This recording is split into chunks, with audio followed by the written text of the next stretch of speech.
Good morning. आज आपल्या वर्कशॉपचा दुसरा दिवस आहे. नेट सेट कोचिंग प्रोग्राम ची काल थोडक्यात हिस्ट्री पाहिली आणि वेगवेगळे पाहुणे तुमच्या समोर आणले.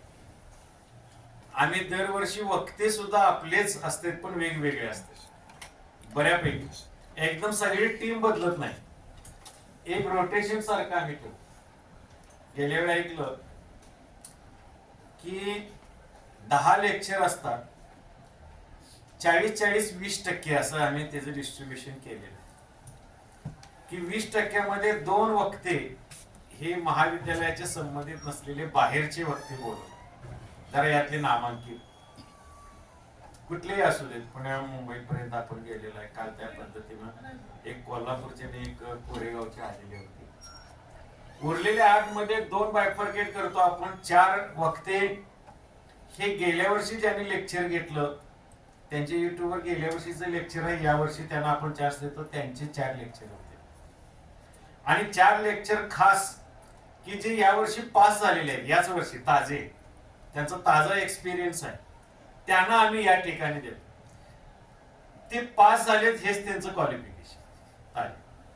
आणि त्याने का बरं की त्यांचा ताजा अनुभव काय आहे तो तुम्हाला कळावं. तेव्हा आता मी पास झाले, तर पास झाल्यानंतर सांगायला लय भारी वाटतं, सोपं असतं हे असं वाटतं. आणि तुम्ही एक वेळ नापास होऊन आला की कळतो लय अवघड असतं. आम्ही ज्यावेळी सेट नीट झालो ना त्यावेळी अख्ख्या महाराष्ट्राचा अर्धा ते 1.5% निकाल लागत. आता तो 5-7% झालेला. त्यावेळी कळत नव्हतं किती मार्क पडले ते. आता मार्क किती पडला ते कळतं. त्यामुळे प्रत्येक जण सांगतो माझं 2 मार्कात गेलेलं आहे, 3 मार्कात गेलेलं आहे.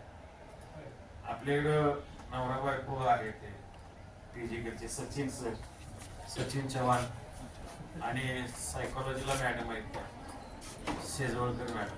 दोघे नवरा बायको बसतात. ते फिजिकल एज्युकेशनला आहे, सायकोलॉजीला. म्हटले पास होईल की नाही, होते म्हटले तुम्ही करत राहा. दोघे एका वेळी पास झाले गेल्या वर्षी ते गेले. पास व्हायचा आहे ह्याचा फायदा कुठे होतो हे आपण काल बघितलेलं. यावर्षी आणखी एक कॅटेगरी ऍड केलेली आहे की जो आता सेट नेटचा अभ्यास करतोय असा कोण प्राध्यापक असेल तर त्यालाही एक संधी द्यायची की त्यांना अभ्यास करताना काय आहे तो पण शेअरिंग एक्सपिरियन्स करावा. मग आता हे जो टॉपिक दिलेला आहे ते शिकवत असताना तो महत्वाचा आहे, तोही ऐकून घ्याच, पण त्यांचे अनुभवही तुम्ही विचारून घ्या, ऐकून घ्या. आणि यात महत्वाचं काय, तुमचा रोल आहे. तुम्ही जेवढे जास्त प्रश्न, जास्त शंका, जास्त माहिती घेण्यासाठी काहीतरी विचाराल ते तुमच्या जास्त उपयोगाचं पडणार आहे. लक्षात. त्या पद्धतीनं किती लोक आलेत, किती वाजता आलेत यापेक्षा ते कधी चालू आहे हे त्यातलं महत्वाचं. येऊया आपण आता आपल्या मुद्द्याकडे. आजच्या वक्त्या आहेत प्रज्ञा लाड मॅडम. हा जो टॉपिक आहे रिसर्च ऍप्टिट्यूड.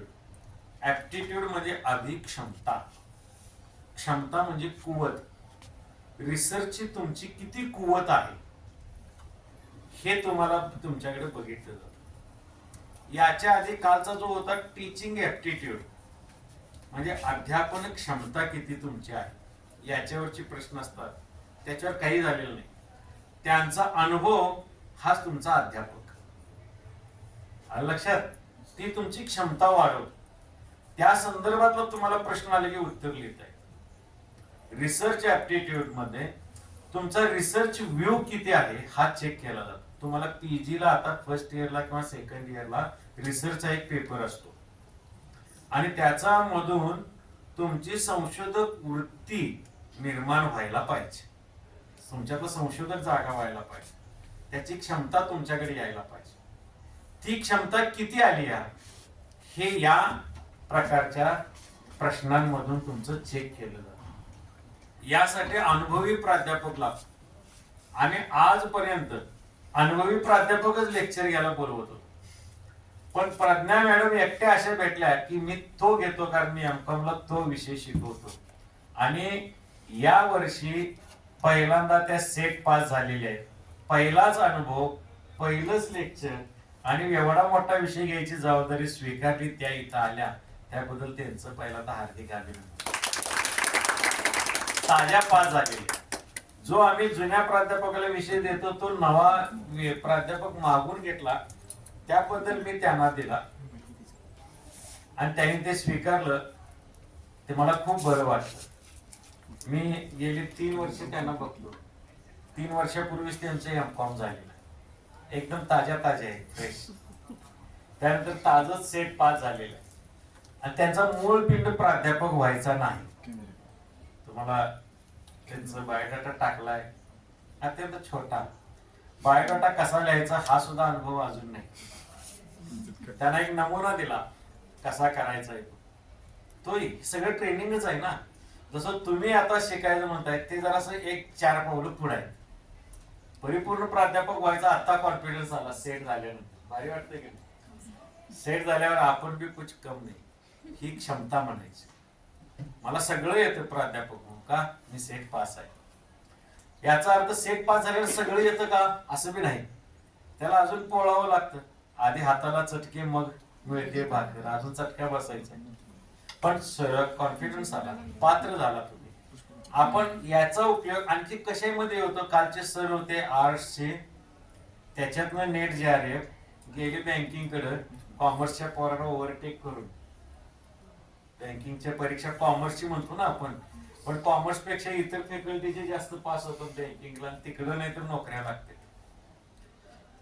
याचा तुम्ही तसा फायदा करून घ्या. पण प्राध्यापक हे तुमचं अंग तयार झालं, एक क्वालिफिकेशन तयार झालं, तुम्ही कुठे ऍप्लिकेशन करून त्याच्यामध्ये जायला एक आपलं फोल्डर तयार झालं. त्याच्यामध्ये प्रज्ञा मॅडमचा मूळ पिंड आहे तो खेळाडूचा आहे. त्या उत्तम स्विमर आहेत, पोहायला येतं त्यांना. तुम्हाला येत नसलं तर जरा उडी मारून बघा. एवढंच नाही की जगातल्या ज्या टफ फाईट आहेत स्विमिंगच्या, त्याला आयर्न मॅन आयर्न वुमन म्हणते, तो राष्ट्रीय दर्जाचा पुरस्कार त्यांना मिळालेला आहे. म्हणजे खेळ जपत जपत शिक्षण घेतलेलं आहे, परीक्षा पास झाले. माणसाला आयुष्यभरात लय उद्योग करावे लागते. लक्षात आलं, नुसतं एकच एक भोकायचं नाही. हे सगळं त्या इथं करत आहेत आणि प्रोफेशनल स्विमर आहेत. जवळपास 200 स्पर्धांमध्ये त्यांनी भाग घेतलेला आहे स्विमर म्हणून. जलतरणपटू मराठीत काय म्हणते तुम्हाला प्रश्न पडेल. स्विमरला काय म्हणते, जलतरणपटू. त्याच्यामध्ये त्यानंतर सायकलिंग आहे, सर्टिफाईड स्विमिंगचं आणि सायकलिंगचं त्यांच्याकडे सर्टिफिकेट टीचर आहे, त्या ट्रेनर आहे. म्हणजे त्यात तुम्ही कुणाला घ्यायचं असलं तरी घ्या, पोहायला येत नसलं तर शिका, सायकलिंग शिका. सायकल मारायला येते का सगळ्यांना? Cycling yoga trainer, certified yoga trainer. म्हणजे हे करत करत त्या झालेले. इतकाच बायोडाटा, पण तो सहज कुणाला अचीव करता येणार नाही. असं काम असं करा, ध्रुव बाळागत करा. अशा ठिकाणी जाऊन बसा की तिकडे बोर्ड दाखवायला पाहिजे. तुमची ही संधी आहे. मॅडम आपल्याच वयाच्या जवळपास 1-2-3 वर्षे सिनियर आहेत असं समजा, त्यांच्याकडनं भरपूर समजून घ्या. बाकी आपलेच प्राध्यापक ठेवायचं कारण असं की आमच्या विद्यार्थ्यांना त्याचा लाभ व्हावा. ते तुमच्या अवतीभोवतीच आहेत, रोज दिसतात, ओळख नाही, ओळख करून घ्या. त्यांना जाऊन तुम्ही विचारावं. 1 तासामध्ये जेवढं मिळतंय तेवढे घ्या, अभ्यास चालू करा. रोज त्यांना जाऊन त्या विषयातले विचारा. सर्वच टॉपिकचं विचारलं तरी चालते, फक्त त्यांच्या आवडीनं त्यांना आपण एक दिलाय. नाहीतर ते एकच रिसर्च पुरतं आहे आणि बाकीचं कुठलं नाही असं नाही. सगळ्या टॉपिक वरती ते एक मार्गदर्शन करते. मैत्रीच्या नात्यानं, मित्रत्वाच्या नात्यानं तुम्ही त्यांना भेटत राहा. आपल्या सर्वांच्या वतीने, आमच्या एज्युकेशन डिपार्टमेंटच्या वतीने, नेटसेट कोचिंग प्रोग्रामच्या डिपार्टमेंटच्या वतीने, या प्रोग्रामच्या वतीने मी त्यांचं हार्दिक स्वागत करतो, त्यांचं अभिनंदन करतो पास झाल्याबद्दल. आणि आमच्या या वतीने त्यांना मी महाविद्यालयाचं प्रतीक म्हणून, आमच्याकडे लय प्रती आम्हाला मिळते, पण आजची ही आमच्या आठवण म्हणून छोटासा बुके आणि पुस्तक देतो, त्याचा त्यांनी स्वीकार करा अशी त्यांना विनंती. फोटो तुम्हीच काढायचा आहे आणि ग्रुपवर पण तुम्हीच टाकायचं. चालतो फोटोग्राफर एक करत चला.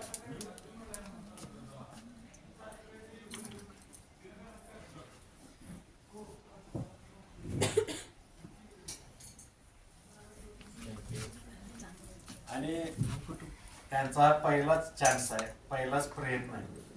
त्यांना मी शुभेच्छा देतो आणि थांबतो. उद्यापासून 10:30ला या, 11च्या आत आपण चालू करू. थँक्यू.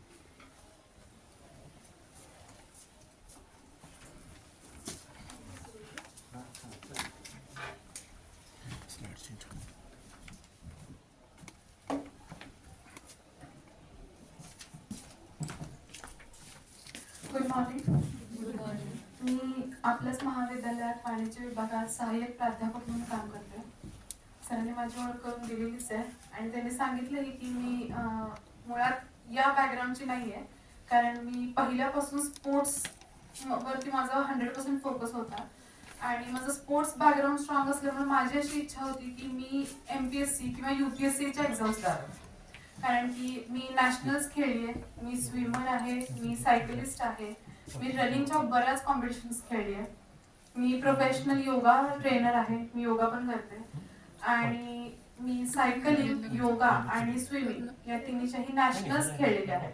त्यामुळे माझं तसं बघायला गेलं तर स्पोर्ट्सचं बॅकग्राऊंड स्ट्रॉंग असल्यामुळे मी MPSC करेन अशी माझी खूप इच्छा होते आणि मी तसा स्टडी सुरूही केलेला. मी पोस्ट ग्रॅज्युएशनला होते, आपल्याच महाविद्यालयात माझं 11वी पासून शिक्षण झालेलं आहे. 11वी ते पोस्ट ग्रॅज्युएट मी इथंच झालेली आहे. आपल्या महाविद्यालयाकडून मला खेळासाठी किंवा शिक्षणासाठी भरपूर मदत झालेली आहे पहिल्यापासून. MCOMला असताना मी MCOM सेकंड इयरला असताना आपल्याच महाविद्यालयात जे MPSC सेंटर आहे तिथं स्टडी करत होते आणि आपल्या मार्च-एप्रिलच्या दरम्यान MCOMचा आमचा रिझल्ट लागला फायनलचा पोस्ट ग्रॅज्युएशन झाल्यानंतर आणि त्याच्यामध्ये मी आपल्या रयत शिक्षण संस्थेच्या सगळ्या ऑटोनॉमस कॉलेजच्या यादीमध्ये पहिली होते. आणि यानंतर काय झालं, मला कॉलेजमधून ऑफर आली की तुम्ही सहाय्यक प्राध्यापक म्हणून आपल्याकडे जॉईन व्हा, आपल्याकडे वॅकन्सी आहे आणि हुशार आहात तर तुम्ही जॉईन करा कॉलेजमध्ये. आणि त्यावेळी अशी कंडिशन होती की माझं स्पोर्ट्स, माझ्या आयर्नमॅनची कॉम्पिटिशन होती नोव्हेंबर 2022 मध्ये आणि माझं सकाळी 4 तास संध्याकाळी 4 तास प्रॅक्टिस ते सुरू होतं स्पोर्ट्सचं. सकाळी 5 ते 9-10 वाजेपर्यंत प्रॅक्टिस असायचं, संध्याकाळी 6 ते 9-10 पर्यंत प्रॅक्टिस असायचे माझे आणि हे सगळं करायला काही टाइम नव्हता. त्यात मधल्या पिरियडमध्ये मी MPSCचा स्टडी करत होते. कॉलेजला जॉईन करायचं हा कधी हेतूच नव्हता किंवा प्लॅन A आणि B पण नव्हता. कॉलेजकडून ऑफर आली आणि प्राचार्यांनी स्वतःहून पुढाकार घेऊन मला सांगितलं की तुम्ही जॉईन करा, तुम्हाला जे काही कन्सेशन असेल टायमिंग मध्ये की तुम्हाला एज्युकेशन आणि स्पोर्ट्ससाठी जे काही वेळ लागेल तो सोडून आपल्याकडे तुम्ही लेक्चर्स जरी फक्त घेतले तरी चालेल. ठीक आहे बोलले, नुसतंच पोस्ट ग्रॅज्युएशन झालेलं लगेच जॉबची ऑफर हातात आहे तर का सोडा, म्हणून मी जॉईन केलं. तिथून पुढे माझा MPSCचा स्टडी थोडे दिवस सुरू होता, पण त्यानंतर असं झालं की दिवस पुरत नव्हता. कॉलेज होतं, स्पोर्ट्स होता, स्टडी होता MPSCचा आणि तेवढा म्हणा असा वेळ देऊ शकत नव्हते. पुढचे 2 वर्ष इथं इन्व्हेस्ट केले आणि नंतर असं वाटलं की ह्यात पडलोच आहे तर आता यातलं काहीतरी भरोशाचा हातात घेऊ आणि मग MPSC कडे जाऊ, कारण त्याला एज लिमिट आहे. MPSC आपण नाही म्हटलं तरी पुढे भविष्यात 35-38 वर्ष आपल्याला लिमिटेशन असतं, आपण पुढे ते ट्राय करू शकतो. आता जर आपण 2 वर्ष जर प्रोफेसर म्हणून इन्व्हेस्ट केलेले आहेत तर मग इथं असं क्वालिफिकेशन घेऊयात, आपण क्वालिफाईड होऊयात की जेणेकरून आपल्या हातात एक प्लॅन जो आता आहे तो ऍटलीस्ट सक्सेसफुल करूयात. त्यानंतर मी नेट आणि सेटची तयारी सुरू केली. वनभट्टे सर पहिल्यापासून मार्गदर्शक आहेत. वनभट्टे सरांनी भरपूर विद्यार्थी घडवलेले आहेत नेट सेट कोचिंग प्रोग्राम मधून. त्याचा फायदा मलाही झाला, मी पण तुमच्यापैकीच एक होते पूर्वी. आणि हे लेक्चर सिरीज गेले बहुतेक कोरोना काळापासून ना सर, कोरोना काळापासून ही लेक्चर सिरीज आपण सुरू केली. पहिल्या वर्ष आपली ऑनलाईन झाली होती आणि त्या आम्हाला आमच्या ग्रुपवरती पण लेक्चर्स आलेले होते आणि आम्ही ते ऐकले पण होते लेक्चर्स. पण MCOMला असताना यात एवढा इंटरेस्ट नसल्यामुळे तेवढा आवर्जून त्याच्याकडे लक्ष दिलं नव्हतं. इथले जे लेक्चर्स आहेत जे आपले वनभट्टे सर अरेंज करतात, लेक्चर सिरीज 10 दिवसांची असते, त्याला मी प्रोफेसर झाल्यानंतर अटेंड केलेले किंवा हे लेक्चर्स मी प्रोफेसर झाल्यानंतर अटेंड केले, कारण माहिती होतं की आता ह्याची केवढी गरज आहे आपल्याला. नेटचे बरेच अटेम्प्ट दिले, अजून मी क्वालिफाय नाही पण होईन, या अटेम्प्ट मध्ये क्वालिफाय होईन असा कॉन्फिडन्स आहे, तसा त्या पद्धतीने अभ्यास पण सुरू आहे. सेटचा पहिला एक अटेम्प्ट दिला होता, तो एक्सपिरियन्स म्हणू शकतो आपण, खूप छान होता आणि त्यात नाही यश मिळालं, थोडक्यासाठी गेले थोड्या मार्कांसाठी. हा दुसरा अटेम्प्ट होता आणि चांगला स्कोर झाला, अभ्यास म्हणतो आपण की एक आपल्याला बाउंड्रीज समजल्या आणि आपल्याला एक रूट समजला की आपल्याला नक्की काय करायचंय. नुसतीच पुस्तकं उघडून बसून सगळं वाचत बसून काय अर्थ नसतो. एकदा आपल्याला बाउंड्रीज लक्षात आल्या की आपल्याला कुठपर्यंत अभ्यास करायचा आणि कोणते कोणते पॉईंट्स कव्हर करायचे, तेव्हा अभ्यास करायला आपल्याला सोपं जातं. नाहीतर रोज उघडून पुस्तक बसायचं आणि नुसते पॉईंट्स वाचायचे, पाठ करायचे, याला काही अर्थ नसतो. जेव्हा रूट कळाला की आपल्याला PYQ जे प्रिव्हियस इयर क्वेश्चन पेपर्स असतात ते स्टडी केले पाहिजेत. आपल्याला खूप चांगले चांगले रेफरन्स बुक्स आहेत की तुम्हाला नंतर सांगेनच, ते रेफर कसे करायचे किंवा स्टडी नक्की कशा पद्धतीने करायचे, ह्या गोष्टी जेव्हा समजल्या तेव्हा ह्या गोष्टी इझी व्हायला लागल्या. आणि MPSCचा स्टडी करत असल्यामुळे आपला जो हा फर्स्ट पेपर आहे, GKचा आपला जो फर्स्ट पेपर असतो, तो पेपर एकदम इझी गेला मला. कारण की मी MPSCच्या CSAT, तुम्हाला माहित असेल MPSCला फर्स्ट पेपर हा CSATचा असतो, ज्याच्यामध्ये पण बेसिकली ह्याच गोष्टी येतात. म्हणजे स्पेसिफिक रिसर्च वगैरे त्या गोष्टी सोडल्या तर बाकीच्या गोष्टी सेम असतात. रिझनिंग असतं, मॅथ्स असतं, स्टॅट असतं, ह्या गोष्टी तिकडे कव्हर झालेल्या होत्या. त्यामुळे मला त्याच्यासाठी जास्त एफर्ट्स घ्यायला लागले नाहीत. पहिल्या अटेम्प्टचा स्कोर थोडा कमी होता, पण या अटेम्प्टला फर्स्ट पेपर जो आहे त्याला आउट ऑफ 100 मला 94 मिळाले. आणि जो सेकंड पेपर असतो, जो तुमचा सब्जेक्ट पेपर आहे, स्पेशलायझेशन असतं आपलं, त्याला आउट ऑफ 200 मला 146 भेटले. असा स्कोर झाला माझा यावेळी. अराउंड 80% स्कोर आहे माझा नेट सेटचा. आणि या गोष्टी सगळ्या खूप फायद्याच्या ठरल्या.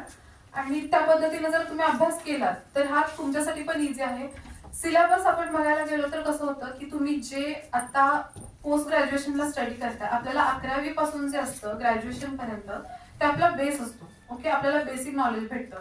पण तिथून पुढे जेव्हा आपण पोस्ट ग्रॅज्युएशनला शिकतो ते आपलं त्याच्यापेक्षा थोडा ऍडव्हान्स स्टडी असतो आणि तो जास्ती आपल्याला नेट सेटसाठी उपयोगी पडतो. आपण स्टार्ट करूया. हा चालेल. पहिल्यांदा मी तुम्हाला त्यांचं नोटिफिकेशन सांगते की नेट सेटसाठी नोटिफिकेशन कसे येतात त्यांचे. ही ऍड आहे, याच्यामध्ये तुम्हाला सगळ्यात पहिल्यांदा रजिस्ट्रेशनच्या डेट्स दिलेल्या असतात. म्हणजे तुम्ही जेव्हा फॉर्म भरणार असता, आता नेट आणि सेट मध्ये तुम्हाला डिफरन्स सांगते. सेट जी असते ती स्टेट एलिजिबिलिटी टेस्ट असते, जी फक्त तुम्ही पास झाल्यानंतर महाराष्ट्रामधल्या कॉलेजेसमध्ये तुम्ही अप्लाय करू शकता. नेट आहे ही नॅशनल एलिजिबिलिटी टेस्ट आहे, ज्याच्यामध्ये तुम्ही क्वालिफाय झाला तर ऑल ओव्हर नेशन तुम्ही कुठेही ट्राय करू शकता. ओके, त्याच्यामध्ये त्यांच्या ऍड्स येतात, हे जे तुम्हाला दिसतंय बोर्डवरती अशा ऍड असतात. तुम्हाला आता बऱ्याच लोकांनी फॉर्म भरला पण असेल नेटचा, तुम्ही हे पाहिलं असेल. तुम्हाला डेट्स दिलेले असतात, विदिन दोज डेट्स तुम्हाला रजिस्ट्रेशन करावं लागतं. तुम्हाला स्पेसिफिक कॅटेगरीज प्रमाणे फीज असतात, इथे मेन्शन केलेल्या आहेत. आणि तुम्हाला स्पेसिफिक पिरियड आणि टेंटेटिव्ह एक्झामच्या डेट्स एवढं सगळं मेन्शन केलेलं असतं. एलिजिबिलिटी काय आहे बघा.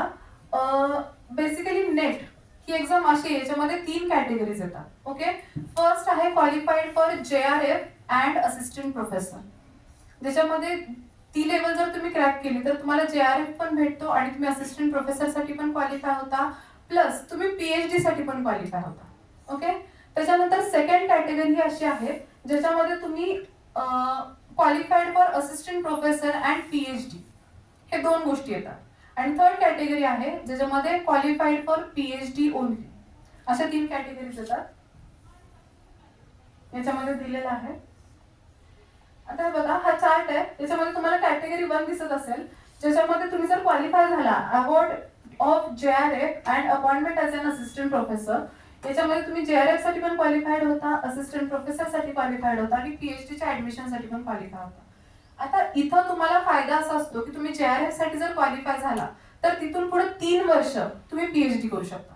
म्हणजे 3 वर्षामध्ये तुम्ही PhD साठी कधीही ऍडमिशन घेऊ शकता. तुम्हाला 3 वर्षांचा पिरियड भेटतो.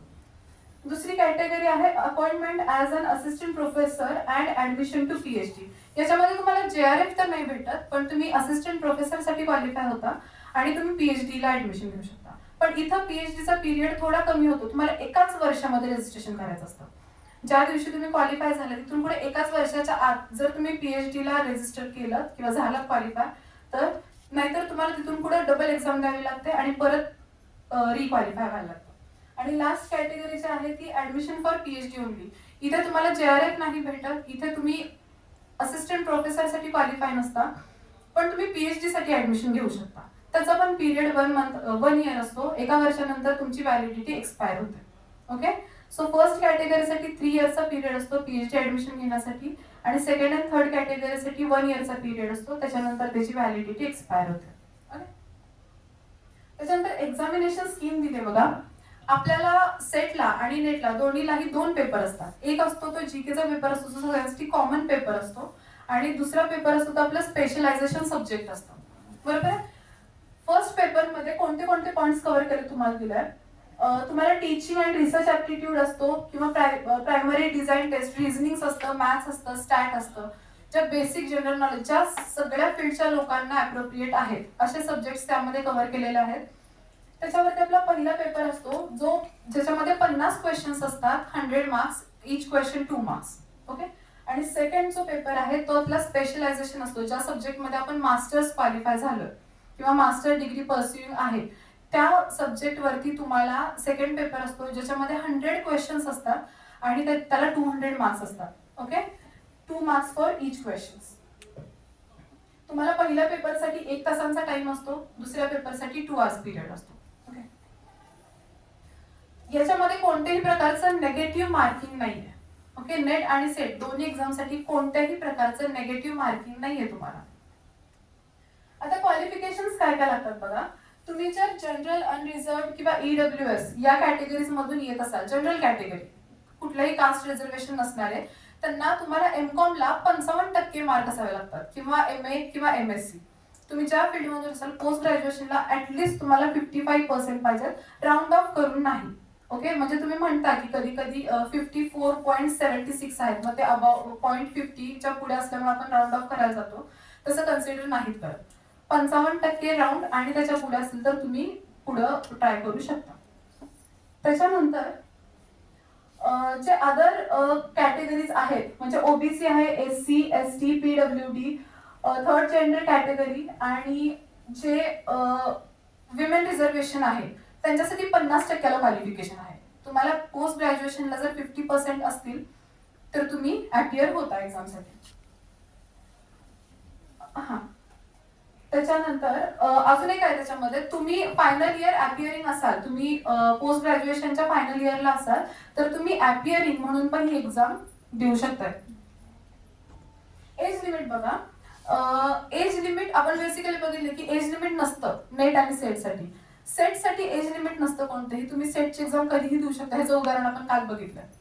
कालचे आपले दुसरे गेस्ट होते, त्यांनी किती एक्झाम्स दिल्या त्यांनी सांगितलं. जवळपास 31 वेळा त्यांनी सेटची एक्झाम दिली, आणि आता या वयामध्ये ती एक्झाम क्वालिफाय झाली. त्यामुळे त्याला कोणतीही एज लिमिट नाहीये. पण जर तुम्ही नेट बघायला गेला तर नेटमध्ये JRF असतो, आणि JRF ला तुम्हाला स्पेसिफिक एज लिमिट असतं. ज्या महिन्यात तुम्ही एक्झाम देणार आहात, ओके, फॉर एक्झाम्पल आता डिसेंबर मध्ये नेटची एक्झाम आहे, तर डिसेंबर महिन्याच्या 1 तारखेला तुम्ही 30 वर्ष कंप्लीट जर असाल तर त्याच्यानंतर तुम्ही हा फॉर्म भरू नाही शकत. ओके. त्याला 30 वर्षांचं लिमिट आहे. हे कोणासाठी? जनरल कॅटेगरीसाठी. आणि त्याच्यानंतर काही अशा कॅटेगरीज आहेत त्यांना 5 इयर्स रिलॅक्सेशन आहे, की तुम्हाला 5 वर्ष एक्सटेंड करून दिले जातात.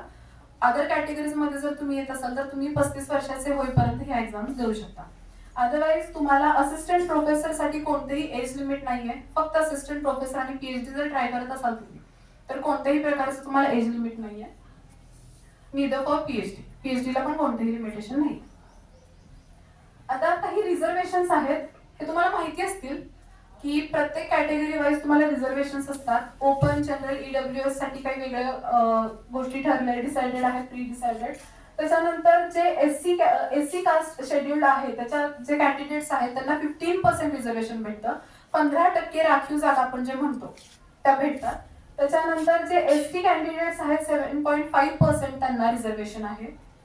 नॉन क्रीमी लेअर जे असतील किंवा अदर बॅकवर्ड OBC वाले जे असतात त्यांना 27% रिझर्वेशन आहे सॉरी. त्याच्यानंतर जनरल, इकॉनॉमिकली वीकर सेक्शन जे EWS चे फॉर्म्स आता आपण काढतोय, जे ओपन कॅटेगरीसाठी असतात, जनरल कॅटेगरीसाठी, त्याच्यासाठी 10% सीट्स रिझर्व्ड आहेत. आणि जे PWD म्हणजे ज्या डिसॅबिलिटीज असतील, हँडिकॅप, फिजिकली किंवा ऑर्थोपेडिकली जे हँडिकॅप्ड पीपल असतात त्यांच्यासाठी 5% रिझर्वेटिव्ह सीट्स आहेत.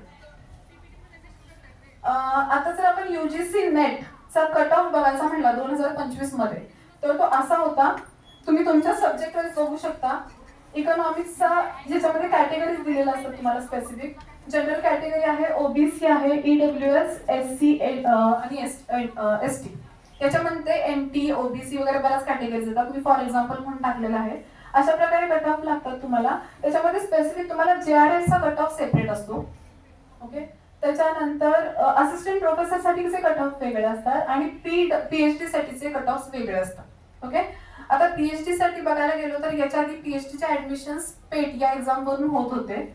ओके. पण आता तुम्हाला युजीसी नेट थ्रू पीएचडीचं ऍडमिशन करावं लागतं. मागच्या वर्षीपर्यंत जोपर्यंत याचा जीआर आला नव्हता तोपर्यंत तुम्ही त्या युनिव्हर्सिटीच्या पेटच्या एक्झाम देऊन तिथून पुढे तुम्हाला ऍडमिशन सहज भेटत होतं. आता ही कंडिशन लावल्यामुळे तुम्हाला ऍटलिस्ट क्वालिफाईड फॉर पीएचडी हे तरी करावं लागतं युजीसी नेट थ्रू. ओके. ठीक आहे. त्याच्यानंतर आज आपण रिसर्च ऍप्टिट्यूड हा सब्जेक्ट बघणार आहोत. तुम्हाला माहिती असेल तुमच्या शेड्यूल मध्ये होतं हे रिसर्च ऍप्टिट्यूड. तुम्हाला सगळ्यांना पीजी, तुम्ही सगळे पीजी स्टुडंट्स आहात, तुम्हाला रिसर्च ऍप्टिट्यूड किंवा रिसर्च मेथडॉलॉजी हा सब्जेक्ट आहे. त्याच्यामध्ये आपण बेसिकली कोणते कोणते कंटेंट्स क्लिअर करतो की मिनिंग असतं आणि त्याचे कॅरेक्टरिस्टिक्स असतात रिसर्चचे. ओके. त्याच्यामध्ये आपण पुढे जाऊन types, samples, data collection, analysis, interpretation, reporting ह्या गोष्टी करतो. तुम्ही पीजी फायनल इयरला असाल तर तुम्हाला तर रिसर्च प्रोजेक्टही असेल. ओके. रिसर्च प्रोजेक्टच्या बेसिक स्टेप्स काय आहेत किंवा रिसर्चची प्रोसिजर काय माहिती आहे सगळ्यांना? सगळ्यात आधी आपण काय करतोय, तुम्ही इव्हन पीएचडी करणार असाल किंवा आता रिसर्चचा तुम्ही मायक्रो प्रोजेक्ट बनवता पीजीला फायनल इयरला, त्याच्या बेसिक स्टेप्स काय असतात? सगळ्यात पहिल्यांदा आपण टायटल फायनलाइज करतो. बरोबर आहे. टायटल फायनलाइज झाल्यानंतर आपण ऑब्जेक्टिव्ह सेट करतो. ओके. आपण काय स्टडी करणार आहोत आणि आपल्याला कोणत्या गोष्टी एक्सपेक्टेड आहे त्याच्यावरून आपण टायटल्स डिसाईड करतो, ऑब्जेक्टिव्ह सेट करतो, इव्हन आपण हायपोथेसिस सेट करतो. हे सगळे पॉईंट पुढे येणार आहेत आपल्याला, आपण त्याच्यावर डिस्कशन करणार आहोत. मी एक बेसिक प्रोसिजर सांगते. त्याच्यानंतर आपण हायपोथेसिस सेट करतो. त्याच्यानंतर आपण रिसर्च मेथडॉलॉजी अप्लाय करतो. ओके. रिसर्च मेथडॉलॉजी मध्ये आपण काय करतो की आपण कोणत्या आपला टाइप ऑफ रिसर्च काय असणार आहे, आपण डेटा कलेक्शन कोणत्या टाइप मध्ये करणार आहोत. डिस्क्रिप्टिव्ह डेटा कलेक्शन असतं. Okay. Analytical, experimental, exploratory, qualitative, quantitative हे सगळे प्रकार असतात त्याच्यामध्ये. आपण कोणत्या टाईपचा रिसर्च करणार आहोत ते त्याच्यावर डिपेंड करतं. त्याच्यानंतरची स्टेप काय असते, आपण पॉप्युलेशन डिसाईड करतो. ओके. आता जे सायन्सचे लोक आहेत ते एक्सपेरिमेंटल वर जास्त फोकस असतो आणि क्वांटिटेटिव्ह वरती. जे आर्ट्स आहेत त्यांचा डिस्क्रिप्टिव्ह वरती आणि सर्वे वरती जास्त फोकस असतो. सर्वे मेथड्स त्यांचा पण आपण एक्सपेरिमेंटल म्हणू शकतो कारण ते लोकांमध्ये फिरून सर्वे करतात आणि त्यांचा जो एक्सपेरिमेंट असेल तो प्रूव्ह करतात. आणि जर आम्ही कॉमर्स बॅकग्राऊंड, मी कॉमर्स बॅकग्राऊंड मधून आहे तर आमच्याकडे मोस्टली डिस्क्रिप्टिव्ह आणि अनालिटिकल असतं. आम्ही डेटा कलेक्शन करतो, त्याचं अनालिसिस करतो, टेबलचं इंटरप्रिटेशन करतो आणि फाइंड आउट करतो. ही झाली स्टेप. त्याच्यानंतर आपण काय करतो, पॉप्युलेशन डिसाईड केल्यानंतर सॅम्पल्स, त्याच्यामध्ये जे सॅम्पल्स येतात सॅम्पल फ्रेम डिसाईड करतो सगळ्यात पहिल्यांदा की आपण कोणत्या एरियामध्ये रिसर्च करणार आहोत. For example Satara district, Sangli district आहे किंवा फक्त कराड सिटी आहे. आपण एक फ्रेम डिसाईड करतो आणि त्याच्या विदिन दॅट फ्रेम आपल्याला स्टडी करायचा असतो. तिथून पुढे जाऊन आपण काय करतो की सॅम्पल सिलेक्शन करतो. ओके. आपण सॅम्पल फ्रेम डिसाईड केली आहे ज्याच्यामध्ये काय येतं की एक एरिया आला की विदिन व्हॉट बाउंड्रीज तुम्हाला तो स्टडी करायचा आहे आणि त्याच्यानंतर आपण त्यातलं सॅम्पल सिलेक्शनला सुरुवात करतो. सॅम्पल सिलेक्शन करण्यासाठी पण वेगवेगळ्या मेथड्स आहेत, ते पण आपण बघणार आहोत. सॅम्पल सिलेक्शन झाल्यानंतर आपण काय करतो, त्या सॅम्पल्स मधून आपण डेटा कलेक्शनला सुरुवात करतो. डेटा कलेक्शनच्या बेसिक मेथड्स माहिती आहेत तुम्हाला? दोन मेथड्स आहेत, प्रायमरी डेटा कलेक्शन आणि secondary data collection. Primary data collection हा बेसिकली असा डेटा असतो जो रॉ डेटा असतो किंवा आपला फर्स्ट हँड डेटा असतो की आपण डिरेक्टली तो डेटा कलेक्ट करतो थ्रू इंटरव्ह्यूज असतील, ऑब्झर्वेशन्स असतील, क्वेश्चन आन्सर्स असतील किंवा शेड्यूल्स असतील. याच्या थ्रू आपण फर्स्ट हँड डेटा कलेक्ट करतो, त्याला प्रायमरी डेटा म्हणतो. सेकंडरी डेटा हा असा डेटा असतो जो ऑलरेडी कोणीतरी त्याच्यावरती स्टडी केलाय किंवा ऑलरेडी कलेक्टेड डेटा आहे, तो आपण आपल्या फर्दर स्टडीसाठी आपण यूज करत असतो. त्याच्यामध्ये काय काय येतात, गव्हर्नमेंटचे वेबसाईट्स येतात किंवा तुम्ही वेगवेगळे लिटरेचर्स रिव्ह्यू करता, तुम्ही स्टडी करत असता, प्रिव्हियस स्टडीज तुम्ही करता ते असतात. परत प्रिव्हियस रिसर्चेस असतात, तुम्हाला मॅगझिन्स असतात, न्यूजपेपर्स असतात, आर्टिकल्स असतात, रिसर्च पेपर्स असतात. तुमच्या सब्जेक्टशी रिलेटेड जे काही प्रिव्हियस मटेरियल तुम्हाला भेटेल त्याचा रेफरन्स तुम्ही जेव्हा घेता तेव्हा तो तुमचा सेकंडरी डेटा होतो. The data which is already collected by other person. Okay. हे दोन डेटा कलेक्शनच्या मेथड्स आहेत. आता हे तुमच्या स्टडीवरती डिपेंड करतं की तुम्ही प्रायमरी लेवलचं स्टडी करणार आहात का सेकंडरी. तुम्ही असा एखादा स्टडी करणार आहात जो एक्सप्लोरेटरी स्टडी आहे, तुम्ही काहीतरी नवीन एक्सप्लोर करणार आहात आणि त्याच्यावरती प्रिव्हियसली कोणताही स्टडी झालेला नाहीये. हे तुम्हाला कधी समजतं जेव्हा तुम्ही रिसर्च गॅप काढता. ओके, रिसर्च गॅप ही कन्सेप्ट काय आहे की आपण आपल्या सब्जेक्ट जो आपण प्रीडिफाईन किंवा आपण डिफाईन केलेला जो सब्जेक्ट आहे त्या सब्जेक्टशी रिलेटेड याआधी काही स्टडीज झाल्यात का हे आपण चेक करतो. त्याच्या आधी ज्या स्टडीज झाल्या त्या आपण रीड करतो. ओके, त्या स्टडीज रीड करून आपण त्यातले गॅप शोधतो. गॅप म्हणजे काय असतो, फॉर एक्झाम्पल एखादा टॉपिक आहे, त्या टॉपिकवरती आपण रिसर्च करणार आहोत, त्याच्याशी रिलेटेड आधी भरपूर मल्टिपल रिसर्चेस झालेले असतात.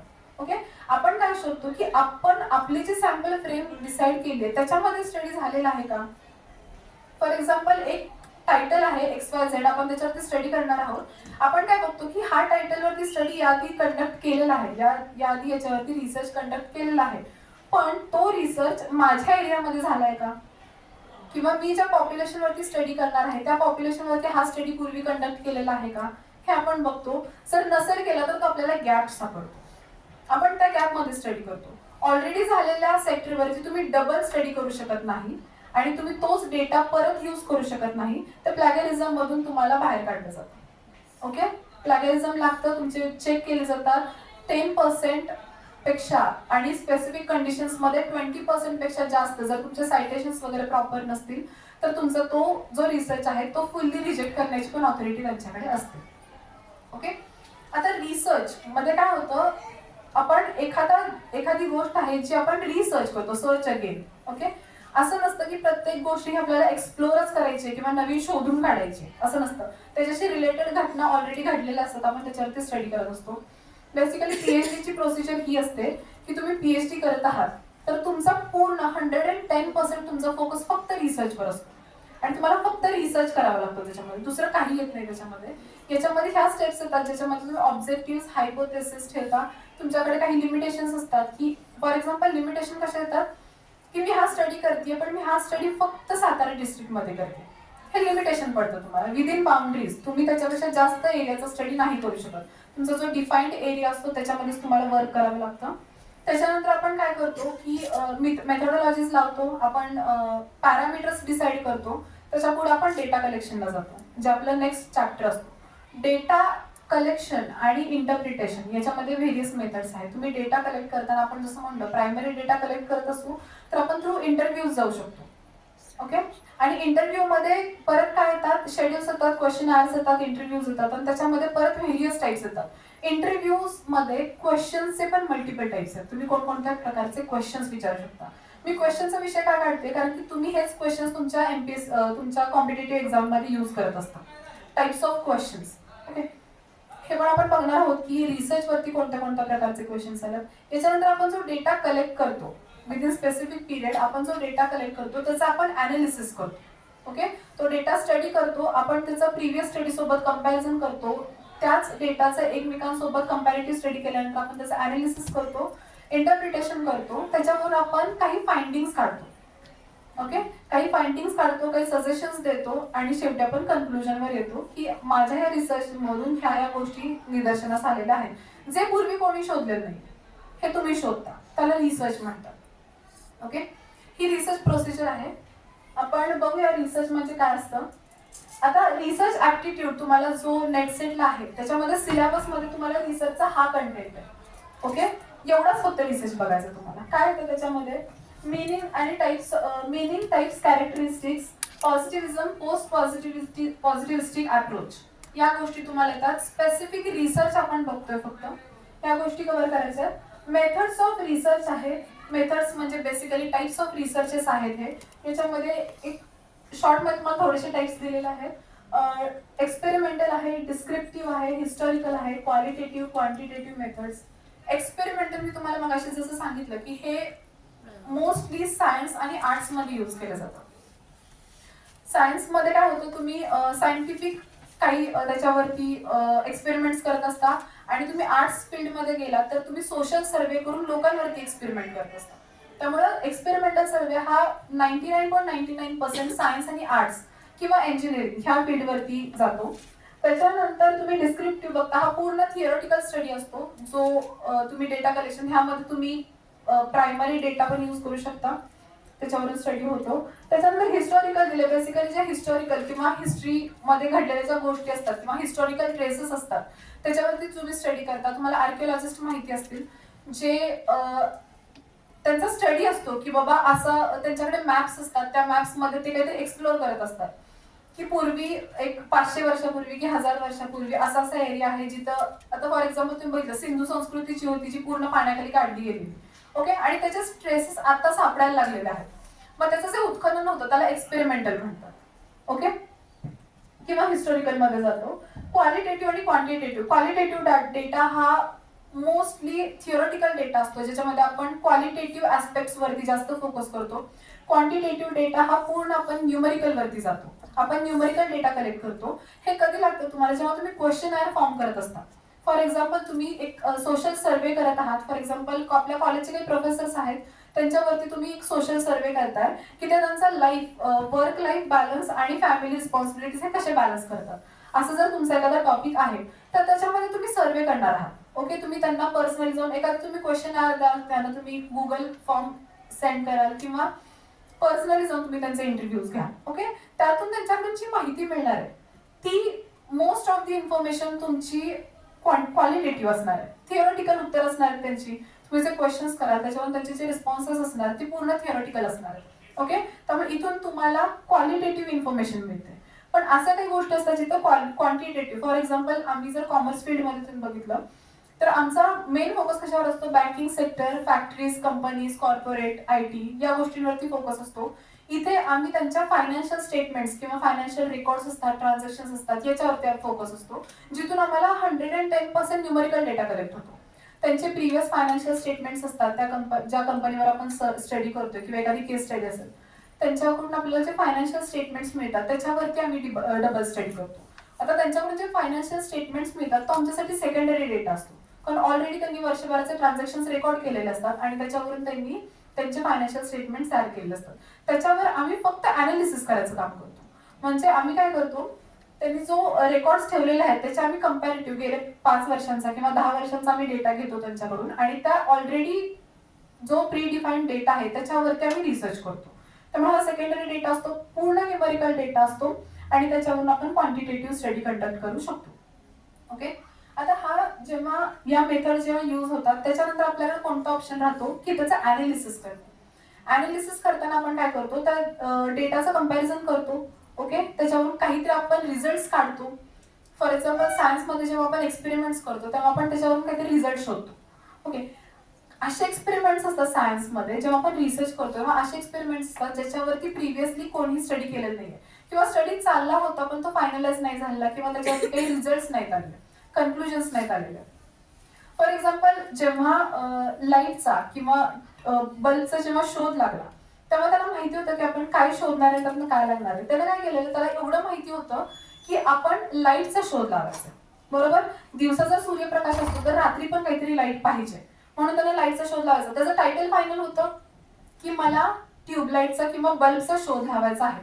टायटल फायनल करतो आपण आधी, आपल्याला काय करायचं आहे. त्याच्यानंतर आपण ऑब्जेक्टिव्ह सेट करतो. त्यांनी काय केलं सर, ऑब्जेक्टिव्ह काय, ऑब्जेक्टिव्ह मला लाईट तयार करायचे जेणेकरून संध्याकाळी पण आपल्याला उजेड भेटेल. जे आपल्याला करायचं, आपलं उद्दिष्ट काय आहे रिसर्च करण्यामागचं, ओके, ते डिफाईन केले जातात. त्याच्यानंतर आपण गृहीतक ठेवतो, म्हणजे हायपोथेसिस असतात, ओके. आपण काहीतरी गृहीत धरतो की शोध लागल्यानंतर, मी जेव्हा शोध लागेल तेव्हा ती लाईट देईल पण किंवा नाही पण. पॉझिटिव्ह आणि निगेटिव्ह अप्रोचेस असतात, म्हणजे नल हायपोथेसिस आणि ऑल्टरनेटिव्ह हायपोथेसिस अशा 2 गोष्टी त्याच्यामध्ये येतात. हे हायपोथेसिस सेट केले आणि फायनल तो काय केलं, त्यानं डेटा कलेक्शन करायला सुरुवात केली असेल. डेटा कलेक्शन म्हणजे काय असतं की त्याच्याशी रिलेटेड माहिती की आपण लाईट कोण, हे तर पूर्ण फिजिक्स येतं, बरोबर आहे. इथे पूर्ण फिजिक्स येतं की लाईट त्यांचे सर्किट्स असतात, कोणता नॉर्थ पोल साऊथ पोल ह्या गोष्टी येतात. याचा त्यानं पूर्ण स्टडी कंडक्ट केला आणि त्याच्यानंतर त्यानं काहीतरी शोध लावला, एक्सपेरिमेंटल स्टडी झाला. त्यांनी एडिसननी शोध लावायच्या आधी लाईटचा शोध लागलेला होता का, नव्हता लागला. मग जेव्हा तो शोध लागला त्याच्यानंतर सगळ्यांना कळलं की ते त्याचा एक्सपेरिमेंट आहे आणि त्याचं पेटंट कोणाच्या नावावर रजिस्टर झालं, त्याच्या नावावरती. आता याच्यानंतर जर लाईटशी रिलेटेड कोणाला काही करायचं असेल तर त्याला फॉर एक्झाम्पल आता जर आपण एखादी स्क्रिप्ट लिहितोय किंवा एखाद्या व्यक्तीवरती आपण केस स्टडी करतोय, एखादा पर्सन आहे त्याच्यावरती आपण नॉवेल लिहितोय, ओके. दोन प्रकार असतात रिसर्चमध्ये, एक असतो सर्वे मेथड आणि दुसरा असतं केस स्टडी. ओके. सर्वे मेथडला आपण पर्सन टू पर्सन जाऊन आपण इन्फॉर्मेशन कलेक्ट करत असतो, आपण बेसिकली सर्वे कंडक्ट करतो लोकांमध्ये फिरून. केस स्टडी मेथड असतं आपण एखाद्या पर्टिक्युलर इन्स्टिट्यूशन, एखादी पर्टिक्युलर ऑर्गनायझेशन किंवा एखाद्या पर्टिक्युलर पर्सन वरती आपण स्टडी करत असतो. ओके. सर्वे मेथडला आपल्याकडे मल्टिपल ऑप्शन्स असतात, भरपूर मोठं पॉप्युलेशन असतं आणि आपल्याला व्हेरियस टाइप्स ऑफ पीपल बघायला मिळतात, व्हरायटी ऑफ पीपल असतात. केस स्टडीमध्ये एका पर्टिक्युलर व्यक्तीचा आपल्याला स्टडी करायचा आहे. फॉर एक्झाम्पल मी तुम्हाला आता सांगितलं की आपण जर आपल्या प्रोफेसरचा वर्क लाईफ बॅलन्स वरती स्टडी करतोय तर तुम्ही हजारो लोकांना व्हिजिट द्या, पण तुम्ही एखाद्या व्यक्तीचं आत्मचरित्र लिहिताय तर तुम्ही फक्त त्या व्यक्तीवर तुमचा 100% फोकस असतो. याला केस स्टडी म्हणतात. सर्वे आणि केस स्टडी. केस स्टडीला पूर्ण फोकस तुमचा एकाच ऍस्पेक्ट वरती असतो आणि त्या ऍस्पेक्टचे सगळे पैलू तुम्ही जाणून घेण्याचा प्रयत्न करता. त्याच्या चाइल्डहुड पासून त्याच्या लाईफमध्ये अप्स अँड डाऊन्स असतील किंवा त्याने फेस केलेल्या गोष्टी असतील, त्याच्या अचिव्हमेंट्स असतील, त्याचे सक्सेस असेल, त्याचे डाऊनफॉल्स असतील, या सगळ्या गोष्टी तुम्ही एकाच माणसाच्या स्टडी करता. याला केस स्टडी मेथड म्हणतात. एखादी पर्टिक्युलर केस आहे आणि आपण त्याच्यावरती स्टडी करतो. ओके. आता त्याच्या लाईफमध्ये ह्या गोष्टी घडून गेलेल्या आहेत, असं नाही की हे काही नवीन आहे, ते फक्त तुम्ही तुमच्या भाषेत मांडणार आहात. ओके. त्याच्या पर्टिक्युलर गोष्टींवरती आणि प्रत्येक ऍस्पेक्टवरती तुम्ही फोकस करत असता. त्याच्यानंतर आहे what is research. Research basically काय? Research means a careful systematic study to find new information, solve problem and develop new ideas.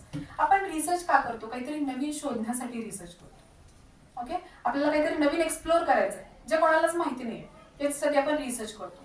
For example तुमच्याकडे स्टडीज आहेत, आपण आता जर समजा आपण आताचा टॉपिक घेतला की आपण वर्क लाईफ बॅलन्स स्टडी करतोय शिक्षकांचा, तर त्याच्यामध्ये आपण क्वेश्चन्स करतो. आपण पर्सनली जाऊन त्यांना भेटून त्यांना क्वेश्चन विचारतो. तुमचं टायमिंग काय आहे? तुम्ही घरामध्ये किती वेळ देता? तुम्ही कॉलेजमध्ये किती टाइम देता? कॉलेजमधला स्ट्रेस त्याचा घरामध्ये फॅमिलीवरती काही इफेक्ट पडतो का? फायनान्शियली तुम्हाला किती स्टॅबिलिटी आली आहे तुमच्या जॉबमुळे? किंवा असं आहे की फायनान्शियल स्टॅबिलिटीने पण मेंटल हॅरसमेंट पण जास्त होतीये, शेड्यूल्स हेक्टिक होतात, त्यामुळे फॅमिली लाईफ तुमची बॅलन्स बिघडतोय का, डिस्टर्ब होतोय का? ह्या गोष्टी तुम्ही त्यांच्याशी इंटरॅक्ट करता. ओके. यातून आपण काय करतो? असं सगळ्या लोकांचं स्टडी जेव्हा करा आपल्या कॉलेजमध्ये, फॉर एक्झाम्पल 500चा स्टाफ आहे आणि तुम्ही प्रत्येकाचं जेव्हा स्टडी कराल तेव्हा तुम्हाला फायनली काहीतरी रिझल्ट भेटतील. ओके. रिझल्ट काय भेटतील की 60% प्रोफेसर्स असे आहेत जे प्रॉपरली त्यांचा वर्क आणि लाईफ बॅलन्स करतात. तुम्ही त्यातून अजून असं एखादा रिझल्ट काढाल तर 20% लोक असे आहेत ज्यांची सॅलरी एवढी छान नसल्यामुळे किंवा सॅलरी प्रॉपर नसल्यामुळे त्यांना इतर अजून ठिकाणी पण काम करावं लागतं, त्यांचं सगळं वर्क लाईफ बॅलन्स डिस्टर्ब झालाय. इथं फायनान्शियल ऍस्पेक्ट तुम्ही पॅरामीटर्स ठेवू शकता, सोशल पॅरामीटर्स, फायनान्शियल पॅरामीटर्स असे पॅरामीटर्स सेट करू शकता. 10% लोक असे असतील ज्यांना अजिबातच गोष्टी मॅनेज होत नाहीयेत. ओके. हे तुमचे फाइंडिंग्स दिले, फायनल कन्क्लुजन्स वर तुम्ही आलात. इथून तुम्ही काय करता? जेव्हा रिसर्च करतात तेव्हा तुम्ही एक केअरफुल आणि सिस्टमॅटिक स्टडी कंडक्ट करता. तुम्ही कधीही कोणालाही जाऊन काही प्रश्न विचारू शकत नाही. एक क्वेश्चनर सेट केली आहे तर तुम्हाला तीच क्वेश्चनर पुढच्या 1000 माणसांमध्ये सेम क्वेश्चनर फॉलो करायला लागते. त्यामुळे तुम्हाला क्वेश्चनर सेट करताना असे क्वेश्चन सेट करावे लागतात जे मेल आणि फिमेल दोघांना पण चालतील, मॅरिड अनमॅरिड दोघांना पण चालतील, कोणत्याही एज गॅपच्या लोकांना चालतील, अशी क्वेश्चनर आणि त्याचे ऑप्शन्स तुम्हाला सेट करावे लागतात. ओके. पुढे काय दिलं? It is the process of collecting facts, analysing them and reaching conclusions to increase our knowledge. Okay. आपलं नॉलेज किंवा आपण बरेच शोध असे असतात जे देशाच्या प्रगतीसाठी पण फायद्याचे ठरतात. ओके. फॉर एक्झाम्पल लाईटचा शोध त्यांना लावला स्वतःसाठी लावलेला का? नाही. लाईटचा शोध अख्ख्या जगासाठी लावला. तो एक रिसर्च होता, त्याचा सर्च होता आणि त्याच्यावरून त्याचा फायदा आजपर्यंत आपण सगळे घेतोय. ओके. आपल्याकडे सायन्सचे बरेच शिक्षक असतात ज्यांनी वेगवेगळ्या गोष्टींचे शोध लावले, त्याच्यावर पेटंट्स रजिस्टर्ड आहेत त्यांचे. ओके. आपण मध्ये काय केलं असेल, केमिस्ट्री डिपार्टमेंटचे जे मुळीच आहेत त्यांनी मध्ये एक एक्सपेरिमेंट दाखवलेलं की कढई बनवलेली, आठवत असेल तुम्हाला, एखादा प्रोग्राम अटेंड केला असेल तर. त्या कढईला मध्ये पार्टिशन आहे आणि एका वेळी 2 पदार्थ त्याच्यामध्ये आपण बनवू शकतो. गॅसची बचत होते, टाइम वाचतो, एका वेळी 2 भाज्या तयार होतात. ओके. असा काहीतरी शोध आहे की त्याचा फायदा फक्त आपल्याला नाही होत. आपण अशा गोष्टीचा रिसर्च करतो ज्याचा फायदा पुढे एज्युकेशन मध्ये किंवा त्या फील्डशी रिलेटेड लोकांना त्याचा भविष्यात जाऊन फायदा होईल, त्यांना एक्स्ट्रा इन्फॉर्मेशन मिळेल, त्यांच्या नॉलेजमध्ये भर पडेल, अशा गोष्टींवरती स्टडी आपण करत असतो. त्याला रिसर्च म्हणतात. रिसर्च बेसिकली काय असतं बघा? Research is a systematic process of finding answers to questions. आपण जेव्हा टायटल डिसाइड करतो ना, त्या टायटलला काय म्हटलं जातं माहिती तुम्हाला? Statement of problem. बरोबर आहे. जे टायटल आपण डिसाईड करतो त्याला स्टेटमेंट ऑफ प्रॉब्लेम म्हणतो. तो प्रॉब्लेम आहे, काहीतरी प्रॉब्लेम आहे तो, आणि तो प्रॉब्लेम आहे तो आपल्याला सॉल्व्ह करायचा आहे. आपण टायटल डिसाईड करतो तो एक प्रॉब्लेम आहे आणि त्या प्रॉब्लेमचं सोल्युशन काढून आपल्याला काहीतरी फाइंडिंग्स काढायचे आहेत, त्याच्यावरून आपल्याला कन्क्लुजन सेट करायचं आहे.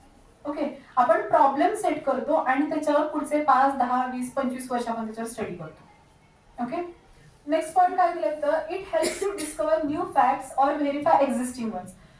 रिसर्च आपल्याला नवीन फॅक्ट शोधण्यासाठी हेल्प करतं, मदत करतं, आणि ज्या एक्झिस्टिंग आहेत त्याचा स्टडी करण्यासाठी पण मदत करतं. काही अशा गोष्टीचे ऑलरेडी लोकांनी रिसर्च झालेला आहे, ऑलरेडी त्याचा स्टडी झालेला आहे, त्याचाही आपल्याला फायदा होतो आणि नवीन फॅक्ट्स आपल्याला डिस्कवर करण्यासाठी त्याचा फायदा होतो. नेक्स्ट आहे research collects data, analyse it and gives meaningful results. याच्यामध्ये काय केलं जातं, आपण डेटा कलेक्ट करतो, त्याचं अनालिसिस करतो. आता अनालिसिस कसं करतो आपण स्टॅटिस्टिकल टूल्स यूज करतो. याच्यामध्ये आपण ग्राफ्स यूज करतो, आपण पाय चार्ट्स यूज करतो, आपण बार डायग्राम असते आपली, किंवा आपण काय म्हणू शकतो, आपण एरो डायग्राम्स असतात आपल्या, त्याच्यावरून आपण डेटा अनालाइज करू शकतो. आपण सांगू शकतो की किती % लोक कोणत्या लेवलला काम करत आहेत, किती % लोकांना काय प्रॉब्लेम्स आहेत, ह्या सगळ्याचा आपण डेटा अनालिसिस करत असतो. नेक्स्ट आहे it aims to solve problem or improve understanding. काहीतरी प्रॉब्लेम आहे, आता आपल्या कॉलेजच्या स्टाफमध्ये काहीतरी प्रॉब्लेम आहे आणि तो तुम्हाला सॉल्व्ह करायचा, त्याच्यासाठी तुम्ही स्टडी करताय. ओके, हा तुमचा टायटल आहे. कॉलेजच्या स्टाफमध्ये असा प्रॉब्लेम आहे की तुमचा फॅमिली आणि वर्क लाईफ बॅलन्स होत नाही, यासाठी तुम्ही स्टडी करताय, यातून तुम्ही सजेशन्स देणार आहात. तुमचे सजेशन्स हे बेसिकली काय असतात, रेमेडियल मेजर्स असतात. बरोबर, तुम्ही स्टडी केल्यानंतर तुम्हाला गोष्टी आढळल्या की 50% लोकांचं चांगलं चाललंय, 30% जे लोक आहेत त्यांना अजून थोडासा डिस्टर्बन्स आहे, त्यांना फायनान्शियल इश्यूज येत आहेत. ओके, 20% लोक असे असतील अजून काही की त्यांना काहीच मॅनेज होत नाहीये, किंवा त्यांना खूप प्रॉब्लेम्स फेस करायला लागतात, सगळं डिस्टर्ब आहे त्यांचं. याच्यावरून तुम्ही त्यांना, हे फाइंडिंग्स निघाले तुमचे, बरोबर आहे, या फाइंडिंग्स वरून तुम्ही त्यांना सजेशन्स देऊ शकता. कसे सजेशन्स देऊ शकता की तुम्ही कोणत्या प्रकारे तुमच्या फायनान्शियल इन्व्हेस्टमेंट्स करू शकता, तुम्ही तुमचं फायनान्शियल जे आहे, तुमचं जेवढी सॅलरी आहे ती तुम्ही कोणत्या कोणत्या प्रकारे इन्व्हेस्ट करू शकता, जेणेकरून तुम्हाला पुढे जाऊन भविष्यामध्ये तुम्हाला इन्सिक्युरिटीज राहणार नाही. हे सजेशन्स तुम्ही त्यांना देऊ शकता. बरोबर, यातून काय सांगितलंय, तुम्ही एखाद्या टायटल वरून तुम्ही लोकांचे प्रॉब्लेम सॉल्व्ह करू शकता. रिसर्च बेसिकली आपण प्रॉब्लेम सॉल्व्ह करण्यासाठीच करतो, नवीन माहिती शोधण्यासाठी, लोकांना सजेशन्स देण्यासाठी.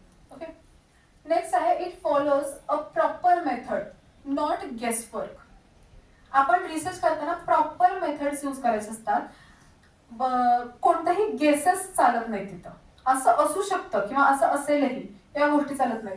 तुम्हाला 100% रिअल आणि स्पेसिफिक डेटा तिथे कलेक्ट करावा लागतो. ओके, तुमचा डेटा कसा असावा, रिअल, स्पेसिफिक आणि ऍक्च्युअल डेटा तुम्हाला कलेक्ट करावा लागतो. तुम्ही तिथे कोणतेही गेसेस नाही लावू शकत. फॉर एक्झाम्पल, एक टीचर आहे ज्यांना असा प्रॉब्लेम आहे, दुसऱ्यांना पण तसंच असू शकतो, असं नसतं. आहे का, हे महत्वाचं आहे. तुम्हाला पर्टिक्युलरली स्टडी करावा लागतो आणि अप टू डेट आणि ऍक्युरेट स्टडी तुम्हाला कंडक्ट करावा लागतो. नेक्स्ट काय दिलंय, research increases knowledge in any field. Research कोणत्याही फील्ड मधलं तुमचं नॉलेज इन्क्रीज करण्यासाठी तुम्हाला मदत करतं. तुम्ही आता अशा लेवलला आहात की तुम्ही वेगवेगळे रिसर्च पेपर्स पण पब्लिश करू शकता, याबद्दल तुम्ही अवेअर असाल.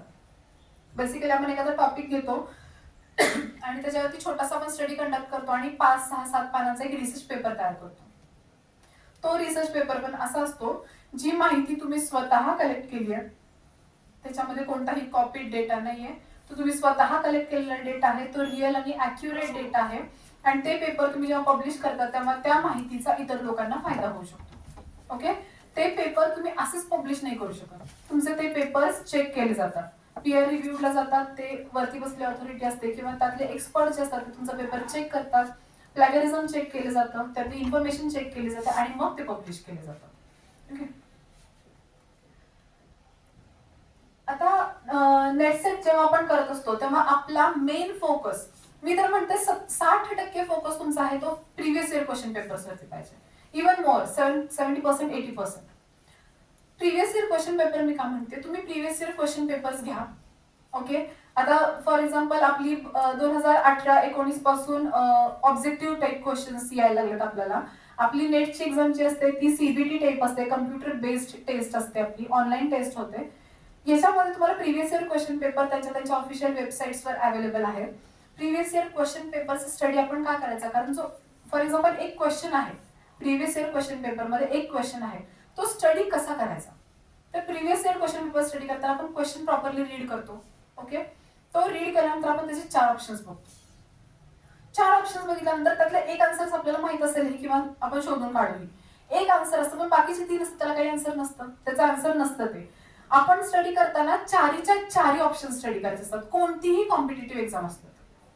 जेव्हा तुम्ही प्रिव्हियस इयरचे क्वेश्चन पेपर स्टडी करता तेव्हा जेवढे ऑप्शन्स असतील प्रत्येक क्वेश्चनला ते सगळ्या ऑप्शन्स वरती तुम्हाला फोकस करायला लागतो जेव्हा आपण स्टडी करत असतो. असं नाही की हा क्वेश्चन आहे त्याचा ऑप्शन ए किंवा बी आहे. फॉर एक्झाम्पल असा एक क्वेश्चन असतो आपल्याला. ओके, मी तुम्हाला ह्याच्यामध्ये टाइप्स ऑफ क्वेश्चन्स टाकलेले आहेत की तुम्हाला रिसर्च ऍप्टिट्यूड याबद्दल कोणत्या कोणत्या प्रकारचे क्वेश्चन्स येऊ शकतात. ओके, कोणत्या कोणत्या प्रकारचे क्वेश्चन्स असतात. आपण बघतो कन्सेप्च्युअल किंवा डेफिनेशन बेस्ड क्वेश्चन्स असतात, बरोबर. तुम्ही बऱ्याच वेळा बघितलं असेल की डेफिनेशन्स येतात पेपरमध्ये, डेफिनेशन बेस्ड क्वेश्चन्स असतात किंवा कन्सेप्टशी रिलेटेड, मेन जो कन्सेप्ट आहे रिसर्च ऍप्टिट्यूड त्याच्याशी रिलेटेड तुम्हाला काही क्वेश्चन्स पडू शकतात कन्सेप्च्युअल बेस्ड. इथे फॉर एक्झाम्पल एक क्वेश्चन दिला, यामध्ये जेवढे मी क्वेश्चन्स घेतले तेवढे सगळे questions previous year question paper मधले आहेत. ओके, अशा टाइपचे क्वेश्चन्स येतात.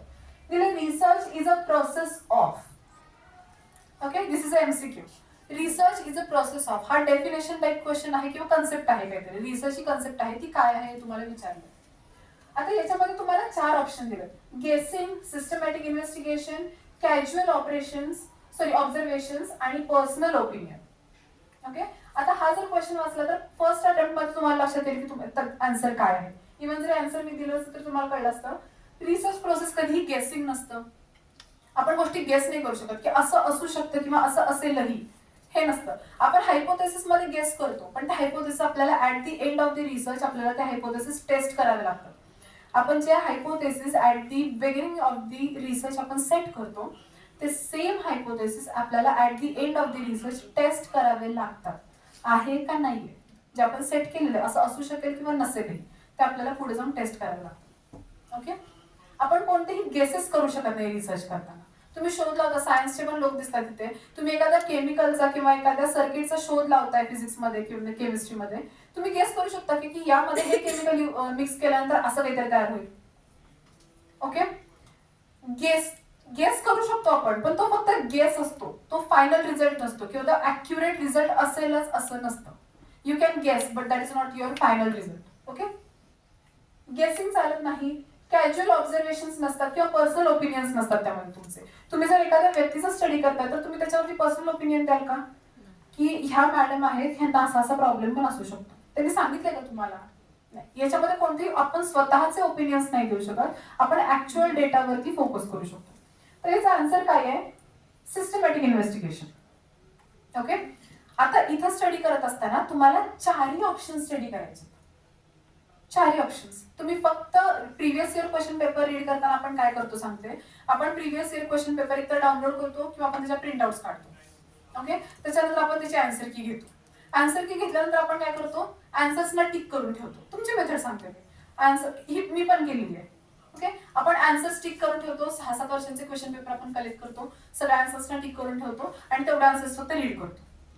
हाच स्टडी चाललेला आपला आजपर्यंत. आपण जेवढे आन्सर्स आहेत तेवढाच, याचा आन्सर आहे एवढंच वाचतो आपण, पुढच्या ऑप्शन्सला आपण इम्पॉर्टन्सच देत नाही. इथून पुढे स्टडी करताना काय करा सांगते, सगळे प्रिव्हियस इयर क्वेश्चन पेपर काढा. इव्हन तुमच्या स्पेशलायझेशनचे असतील, सब्जेक्टचे असतील किंवा पेपर नंबर 1 असतील, क्वेश्चन पेपर्स घ्या. कोणतीही आन्सर की फॉलो करू नका, आन्सर की बघूही नका. तुम्ही तुमच्या ऑप्शनसाठी डाउनलोड करून ठेवा, पण ओपन पण करू नका, डाउनलोड करूच नका. म्हणते तुम्हाला काय करायचं आहे, तो क्वेश्चन आणि त्याच्याशी असलेले 4 ऑप्शन्स, त्या 4ही ऑप्शन्सचा इक्वल स्टडी करायचा तुम्हाला. ओके, कारण की क्वेश्चन्स रिपीट होत नाहीत. तुम्ही आतापर्यंत बऱ्याच वेळा ऑब्झर्व केलं असेल की कधीच क्वेश्चन्स रिपीट होत नाहीत, पण क्वेश्चनचा अर्थ रिपीट होत असतो, बेसिक कन्सेप्ट रिपीट होत असते, त्याच्याशी रिलेटेड कन्सेप्ट रिपीट होत असते, पण तोच क्वेश्चन रिपीट होत नाही. मग तुम्ही प्रिव्हियस इयर क्वेश्चन पेपरचे क्वेश्चन आणि आन्सर्स का स्टडी करताय, युजलेस आहेत त्या गोष्टी, त्याचा उपयोग नाहीये. तुम्हाला काय करायचंय, त्याच्याबरोबर येणारे 4 ऑप्शन आहेत ना, त्या ऑप्शनवर तुम्हाला नेक्स्ट टाइम क्वेश्चन पडलेला असतो. आता ह्याचा आन्सर जर फॉर एक्झाम्पल हे आहे सिस्टमॅटिक इन्व्हेस्टिगेशन, पुढच्या वेळी कॅज्युअल ऑब्झर्वेशन वरती तुम्हाला एखादा क्वेश्चन पडेल. आणि तेव्हा तुम्हाला माहित पण नसतं, तुम्ही स्टडी केलाच नाही, तुम्ही फक्त पर्टिक्युलर किंवा सिस्टमॅटिक इन्व्हेस्टिगेशन वरती फोकस केला. स्टडी करताना नेहमी काय करायचं, चारही ऑप्शन चेक करायचे, त्यातनं तुम्ही स्वतः त्या चारही ऑप्शनचा स्टडी नोट्स काढा, ते चारही ऑप्शनचा स्टडी करा, तुम्हाला आपोआप तुमचा आन्सर भेटून जाईल. आणि इव्हेंच्युअली किंवा ऑटोमॅटिकली तुमचे सगळेच ऑप्शन्स त्यातनं कव्हर होतील आणि एक्स्ट्रा स्टडी तुमचा होईल त्यातून. बरोबर आहे? आता पहिला आहे टाइप ऑफ क्वेश्चन, कन्सेप्च्युअल आणि डेफिनेशन बेस्ड क्वेश्चन. आता याच्यामध्ये भरपूर डेफिनेशन्स आहेत, रिसर्च मध्ये प्रचंड डेफिनेशन्स आहेत. एक्सपेरिमेंटल रिसर्च म्हणलं त्याची डेफिनेशन येणार आहे, म्हणजे टाइप्स मध्ये जर आपण गेलो. एक्सप्लोरेटरी रिसर्च काय असतो म्हणलं त्याची पण कन्सेप्टवर क्वेश्चन येऊ शकतो. क्वालिटेटिव्ह रिसर्च काय असतो म्हणलं त्याच्यावर पण क्वेश्चन येऊ शकतो. बेसिक कन्सेप्ट, ह्या प्रत्येक पॉईंट जो आहे तो बेसिक कन्सेप्ट आहे. टाइप्स ऑफ रिसर्च बघतो आपण, त्याच्यामध्ये भरपूर टाइप्स असतात. रिसर्चचे एक 12 ते 13 टाइप्स आहेत. ओके, ते प्रत्येक टाइप हा वेगळा कन्सेप्ट आहे, त्या प्रत्येक टाइप मध्ये वेगळ्या टर्म्स कंडिशन्स आहेत, त्या प्रत्येक टाइप मध्ये वेगळ्या गोष्टी तुम्हाला एक्सप्लेन केलेल्या आहेत. बरोबर आहे? मग ती प्रत्येक टाइप किंवा ती प्रत्येक गोष्ट ही एक कन्सेप्ट आहे आणि त्या प्रत्येक कन्सेप्ट वरती तुम्हाला क्वेश्चन पडू शकतो. बरोबर आहे? किंवा त्याच्या डेफिनेशन्स वरती तुम्हाला क्वेश्चन्स येऊ शकतात. कंपल्सरी हा एक क्वेश्चन्स येतोच, कन्सेप्ट वरती किंवा तुमच्या कन्सेप्च्युअल किंवा डेफिनेशन वरती एखादा क्वेश्चन पडतो तुम्हाला. आपल्याला 50 क्वेश्चन्स असतात. ओके, आपल्याला 10 अप्रॉक्स आपण सुट्टे करत गेलो तर 10 युनिट्स आहेत. 10 युनिट्स वरती 50 क्वेश्चन म्हणजे ऍव्हरेज 5 क्वेश्चन्स येतात, किंवा 6 किंवा 7 किंवा 4, जास्ती असू शकतात कमी असू शकतात, येतात क्वेश्चन. कन्सेप्च्युअल किंवा डेफिनेशन वरती एक क्वेश्चन डेफिनेटली असतो. नेक्स्ट आहे तुमचं अजून एक कन्सेप्च्युअल वर बघा तुम्ही, what is main objective of research. ही पण कन्सेप्ट आहे. ऑब्जेक्टिव्ह इज अ कन्सेप्ट, ही कन्सेप्ट असू शकते तुमची. आता याच्यामध्ये तुम्हाला काय दिलं, मेन ऑब्जेक्टिव्ह काय रिसर्चचा, तुम्हाला काय वाटतंय रिसर्च करतो आपण कशासाठी करतो, थोडंसं रीड करा. Why we conduct research.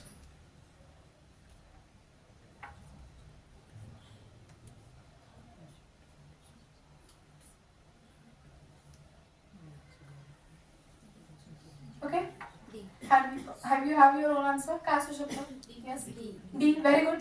आता आपण काय म्हणतोय की रिसर्च करण्यामागचं मुख्य उद्दिष्ट काय असू शकतं, मेन ऑब्जेक्टिव्ह काय असू शकतं. टू रिव्ह्यू लिटरेचर, हे करावं लागतं. दिस इज नॉट अन ऑब्जेक्टिव्ह. हे तुम्हाला लिटरेचर रिव्ह्यू करावे लागतात, कारण तुम्हाला वे माहित नसतो, आपल्याला कसा अभ्यास करायचा हे माहित नसतं, म्हणून आपण पूर्वी केलेले लोकांचे स्टडीज रीड करत राहतो. ओके, नेक्स्ट काय, to summarize what is already known. Already known काही फॅक्ट्स असतात, त्या तुम्ही परत समराइज करत बसणार आहात का? नाही, तुम्ही त्यासाठी का टाइम वेस्ट कराल, ते ऑलरेडी नोन फॅक्ट्स आहेत ना. ओके, लाईटचा शोध ऑलरेडी लागलेला, तुम्ही नवीन काही शोध लावणार आहे का त्याच्यामध्ये? नाही लावू शकत.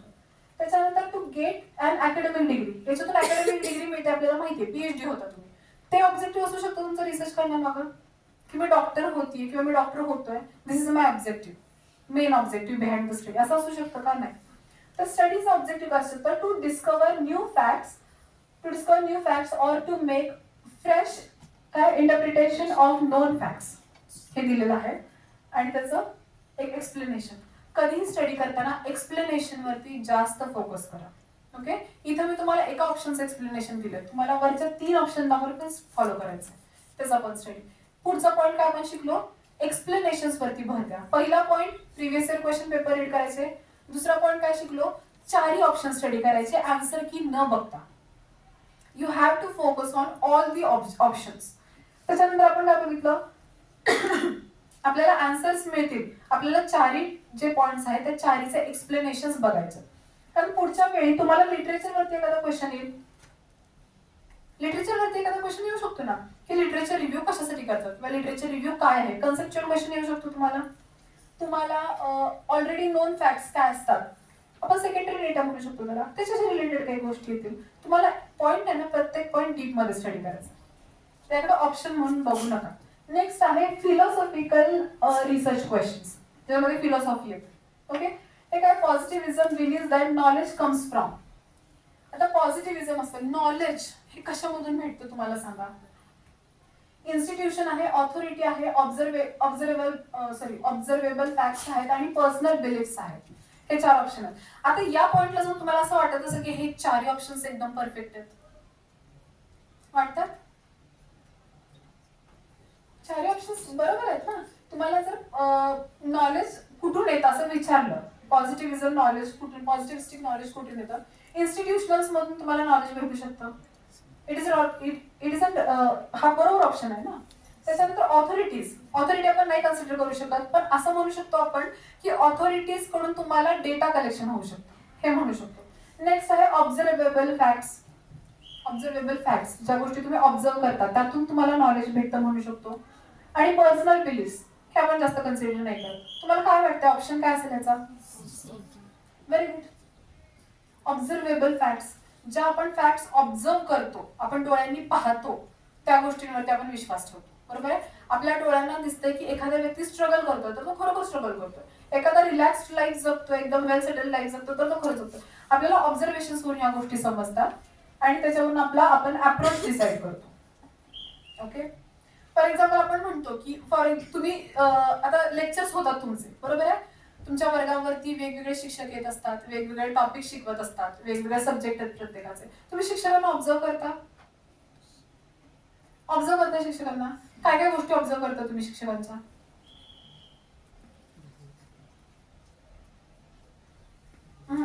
शर्ट कोणता घातला, साडी कोणती घातली, कोणत्या गोष्टी ऑब्झर्व करतो आपण त्यांची शिकवण्याची पद्धत ऑब्झर्व करतो आपण, बरोबर आहे. त्यांची मेथड कशी शिकवण्याची, त्यांचं एक्सप्लेनेशन किती सेल्फ एक्सप्लेनेटरी आहे आपण बघतो, की ते एक्सप्लेन करतायत, ते आपल्याला एक्झाम्पल्स देतात पण ते आपल्याला समजतायत का. ओके. त्यानंतर आपण त्यांचा कॉन्फिडन्स चेक करतो, ह्या मॅडम एकदम कॉन्फिडेंटली बोलतात, हे सर एकदम कॉन्फिडेंटली एक्सप्लेन करतात आणि त्यांना त्यातलं नॉलेज आहे आपल्याला समजतं. ओके. बऱ्याच वेळा तुम्ही असं पण ऑब्झर्व करता की हे घाबरतात, मग त्यानंतर एक्सप्लेन करताना घाबरतात किंवा त्यांना त्यात जास्त नॉलेज नाहीये. कधी कधी असं होतं की वर्गातला एखादा विद्यार्थी उठतो आणि काहीतरी विचारतो, बरोबर आहे. आमचा एक स्टुडंट आहे इथे जो जेवढं आम्ही शिकवतो त्याविषयी जास्त त्याला प्रश्न पडतात. असतात काही क्वेश्चन लोक ज्यांना प्रश्न पडतात, असे काही शिक्षक असतात जे प्रश्नांना घाबरतात किंवा टाळायचा प्रयत्न करतात किंवा चिडचिड करतात, असे शिक्षक असतात. व्हरायटी ऑफ त्यांचे नेचर किंवा व्हरायटी ऑफ बिहेवियर तुम्ही ऑब्झर्व करत असता शिक्षकांचं, बरोबर.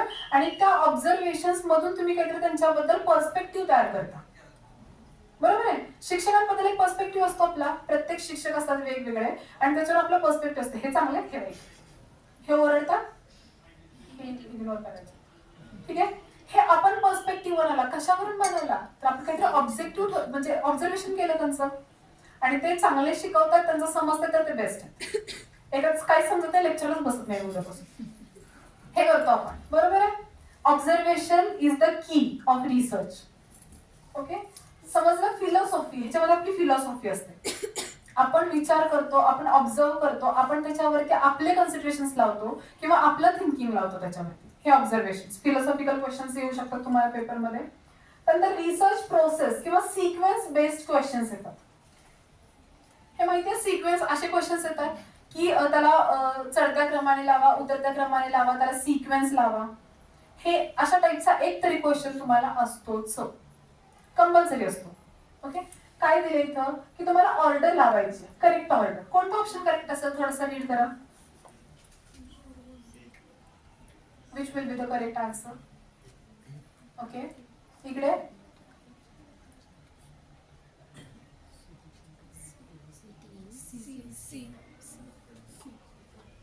सी. ओके. ए वाले हात वर करा.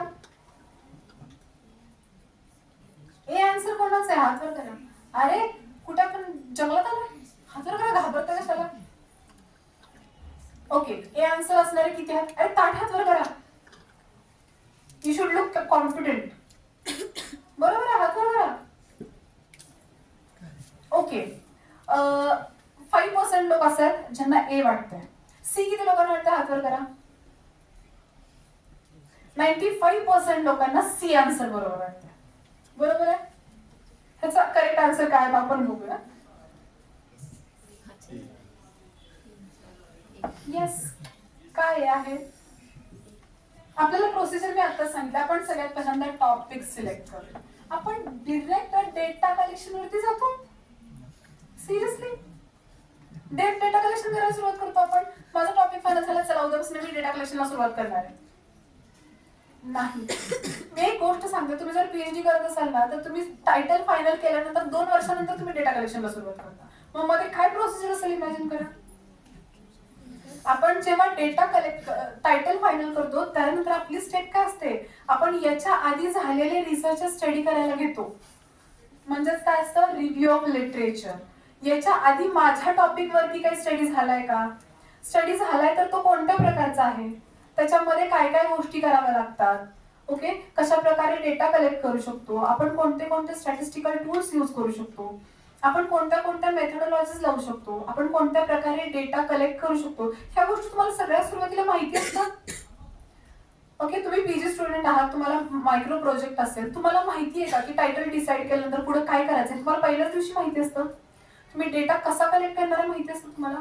डेटा कलेक्ट करण्याच्या पण पद्धती आहेत, आपल्याला नसतं माहिती. आपण काय करतो, याच्या आधी जे लोक आहेत म्हणजे आपले गाईड असू शकतात किंवा दुसऱ्या लोकांचे रिसर्चेस असू शकतात, कोणाचे आर्टिकल्स येतात पेपरमध्ये, कोणी रिसर्च पेपर्स पब्लिश केलेले असतात, काही लोकांनी त्या विषयावर पीएचडी केलेली असते. हा पूर्वी झालेला स्टडी आपण आधी रीड करतो. ओके, त्याच्यानंतरची स्टेप काय आपली, मग आपण डेटा कलेक्शन करतो. आपण सगळ्या गोष्टी आता शिकलो, आपल्याला एक बाउंड्री समजली, आपल्याला एक प्रॉपर रूट समजला, मग आपण डेटा कलेक्शन स्टार्ट करतो. त्याच्यानंतर आपला जेव्हा टोटल डेटा कलेक्ट होईल त्याच्यानंतर मग पुढे जाऊन आपण काय करतो, इंटरप्रिटेशन करतो. इंटरप्रिटेशन म्हणजे बेसिकली काय असतं, डेटा कलेक्शन नंतर डेटा अनालिसिस होतं.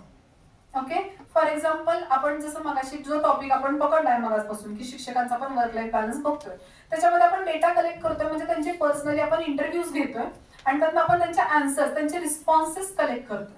ते रिस्पॉन्डंट आहेत, आपण त्यांचे आन्सर्स घेतले. ओके, काही लोक डिस्क्रिप्टिव्ह आन्सर्स देतील, काही लोक वन वर्ड मध्ये आन्सर्स देतील, तुमच्या क्वेश्चनच्या टाईपवर डिसाईड करतं. काही क्वेश्चन्स येस नो टाईप असतात, काही strongly agree strongly disagree type questions असतात, काही न्यूमरिकल क्वेश्चन्स असतात. ओके, याच्यावर आपण डेटा कलेक्ट केला, त्याच्यानंतर आपण त्याचा अनालिसिस करतो. ओके, की फॉर एक्झाम्पल 15 ते 20 या वयोगटात बसणारे व्यक्ती किती आहेत, 40 ते 50 या वयोगटात बसणारे व्यक्ती किती आहेत, आपण अनालिसिस करतो ना त्याचं, त्याचे ग्राफ्स तयार करतो आपण. ओके, किंवा पाय चार्ट तयार करतो त्याचे. हे झाल्यानंतर आपण त्याच्यावर इंटरप्रिटेशन म्हणजे बेसिकली एक पॅराग्राफ लिहितो आपण त्याच्यावरती. जो आपण फायनल ग्राफ तयार केला त्याच्यावर एक फायनल पॅराग्राफ लिहितो की 2022च्या तुलनेत 2023 मध्ये असा असा बदल दिसत आहे, 2022च्या तुलनेत 2025 मध्ये एवढा एक्स्ट्रीम डिफरन्स दिसत आहे. हे आपण काय करतो, इंटरप्रिटेशन लिहितोय खाली. तुम्हाला काय आढळलं त्या टेबलमधून, त्या पर्टिक्युलर इयरचे जे टेबल आहे त्याच्यात तुम्हाला काय आढळलं, याला आपण काय म्हणतो, इंटरप्रिटेशन. तुम्हाला त्यातून काय आढळलं. ओके, हा काय झाला आणि त्याचं काही एक्सप्लेनेशन आहे खाली, तुम्हाला प्रोसिजर दिली. हे तुम्हाला सिक्वेन्स, आता हे फॉर एक्झाम्पल आहे, तुम्हाला वेगवेगळ्या प्रकारचे सिक्वेन्सेस असतात. तुम्हाला सिक्वेन्स टाईप क्वेश्चन्स येतात पेपरमध्ये, तुम्हाला इयर वाईज सिक्वेन्स लावायचा असतो, तुम्हाला बँका दिलेल्या असतात, त्या बँकांची नावं, रिझर्व्ह बँक ऑफ इंडिया, परत SBI, परत बँक ऑफ महाराष्ट्र, कोणत्या कोणती साली एस्टॅब्लिश झाली त्याच्याप्रमाणे सिक्वेन्स लावा, असे क्वेश्चन्स येतात, सिक्वेन्स लावण्याचे क्वेश्चन्स. नेक्स्ट आहे types of research. Types of research वर एक भरपूर क्वेश्चन्स येतात. ओके, आधी इथे काय लिहिलंय, which research is done to solve an immediate practical problem. Immediately practical problem solve करायचा आणि त्यासाठी आपण रिसर्च करतोय, तर त्याला कोणता आपण रिसर्च अप्लाय करू शकतो सांगा.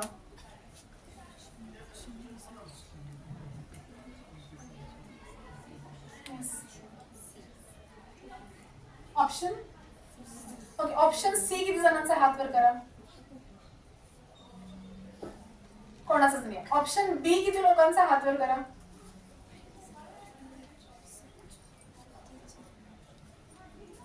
चला आपण आन्सर बघूया.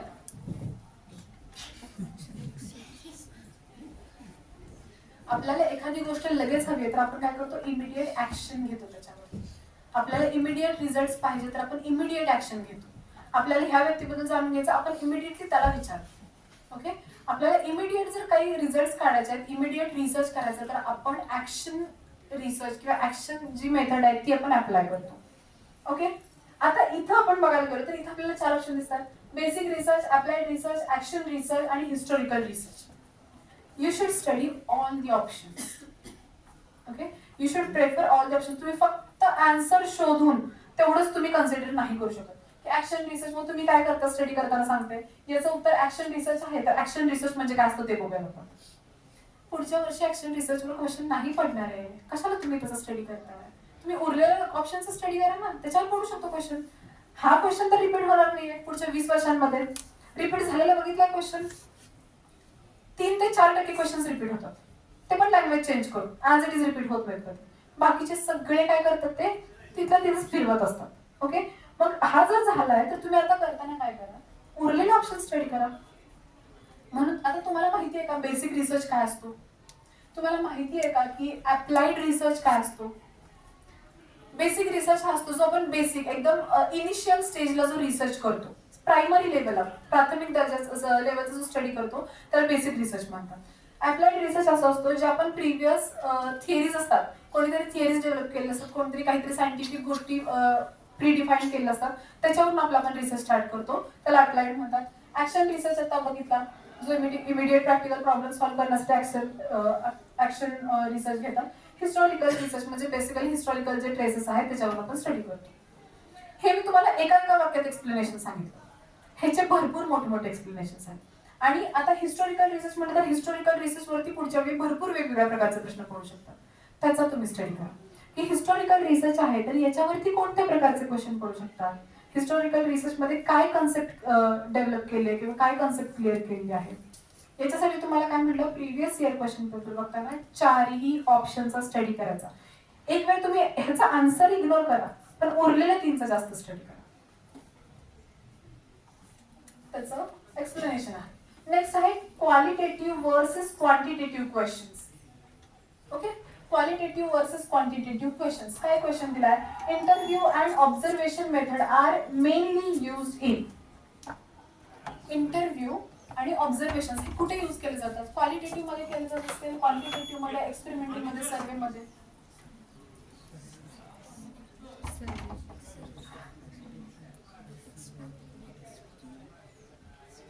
वरती काय दिलं, क्वालिटेटिव्ह वर्सेस क्वांटिटेटिव्ह. मग ऑलरेडी आपल्या इथे 2 ऑप्शन्स गेलेले आहेत. आता सांगा क्वालिटेटिव्ह असेल का क्वांटिटेटिव्ह असेल? क्वालिटेटिव्ह, कारण आपण इंटरव्ह्यू आणि ऑब्झर्वेशन मधून क्वालिटेटिव्ह डेटाचं कलेक्ट करतो 99%. ओके, क्वालिटेटिव्ह रिसर्च, हे is the explanation of qualitative research. मध्ये नॉन न्यूमेरिकल डेटा असतो. इंटरव्ह्यू आपण घेतो, नंबर्स काही कलेक्ट करत बसणार लोकांकडून. क्वांटिटेटिव्ह मध्ये काय असतं, आपण त्यांच्याकडून न्यूमेरिकल डेटा घेतो. बँकेवर स्टडी करताय, बँकेचा अहवाल घेता तुम्ही, त्यांच्या बॅलन्स शीट्स घेता, तुम्ही एखाद्या साखर कारखान्यावर करता त्याच्याकडून न्यूमेरिकल डेटा तुम्ही घेत असता का, त्यांच्या कामगार काय करतात, त्यांना पगार कसा देतात, असले क्वेश्चनवर स्टडी करता का नाही? आपलं टायटल काय, फायनान्शियल स्टडी करायचं, तर आपण न्यूमेरिकल डेटाच घेणार तिथे. या टाइप मध्ये क्वेश्चन येतात. त्याच्यानंतर आहे सॅम्पलिंग मेथड क्वेश्चन्स. ओके, मी एक टाइप सांगते की ह्याच्यावर क्वेश्चन्स येऊ शकतात. सॅम्पलिंग मेथड जे आहेत, आता मला सांगा, random sampling is an example of. Random sampling is an example of. Random म्हणजे माहिती आहे तुम्हाला, रॅन्डम सॅम्पलिंग. फॉर एक्झाम्पल आपल्याकडे 50 लोकांचा ग्रुप आहे. ओके, इकडे लक्ष द्या, आपल्या वर्गामध्ये आता 50 विद्यार्थी आहेत आणि तुमच्या 50 विद्यार्थ्यांवरती मी स्टडी करते. ओके, आणि मला तुमच्यातनं काय शोधायचं आहे की तुमच्यात फॉर एक्झाम्पल इंग्लिश बोलता येणारे, मराठी बोलता येणारे, हिंदी बोलता येणारे लोक मला शोधायचे. ओके, ह्या 3 कॅटेगरीतील लोक मला शोधायचे आहेत. मी काय करणार, मी प्रत्येकाला विचारत बसायला मला एवढा वेळ नाही आता, 50च्या 50 लोकांचा अभ्यास करायला वेळ नाही. मी काय करणार, रॅन्डमली सिलेक्ट करणार, तू एक सांग, तू एक सांग, तू एक सांग, तू एक सांग, तू एक सांग. हे मी रॅन्डमली कोणालाही सिलेक्ट करते. मी म्हणत नाही की 2 सोडल्यानंतर तिसरा, 3 सोडल्यानंतर चौथा. ह्याला टाइप्स असतात, परत क्लस्टर सॅम्पलिंग असतं, स्ट्रॅटिफाईड सॅम्पलिंग असतं, त्या टाइप्स येतात. रॅन्डमली कोणताही पिक करणे म्हणजे random sampling.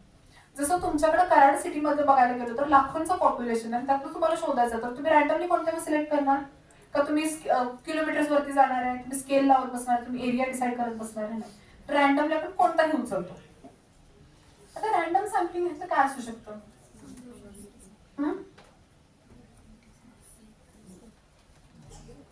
C, probability शिकलाय statistics मध्ये. एक डाईस जेव्हा आपण थ्रो करतो तेव्हा 1 येण्याचे पण चान्सेस असतात, 2 येण्याचे चान्सेस असतात, 3 येण्याचे, 4 येण्याचे, 5 येण्याचे, 6 येण्याचे. प्रोबॅबिलिटी काय, 6. काही येऊ शकते. एक आपण जेव्हा ठोकळा एखादा डाईस टाकतो, आपण सापशिडी खेळतो ना, डाईस टाकतो आपण, चान्सेस काय असतात, 1 पण पडेल, 2 पडेल, 3 पडेल, 4 पडेल, 5 पडेल, काहीही पडेल. ते रॅन्डमली आपण जे येईल ते घेतो, बरोबर आहे, त्याला रॅन्डम सॅम्पलिंग म्हणतात. आता इथं काय करायचं, आपल्याला उरलेलाचा स्टडी करायचा आहे. त्याच्यामध्ये अजून काही टाइप्स दिले नाहीत. नॉन प्रोबॅबिलिटी आहे, प्रोबॅबिलिटी आहे, पर्पज सॅम्पलिंग आहे, स्नोबॉल सॅम्पलिंग आहे, त्याच्यामध्ये क्लस्टर सॅम्पलिंग पण येतं, स्ट्रॅटिफाईड सॅम्पलिंग पण येतं. हे टाइप्स आहेत. तुम्ही जर जाताय ना सॅम्पलिंग वरती तर पूर्ण सॅम्पलिंग करून घ्या, काहीच ठेवू नका मागं.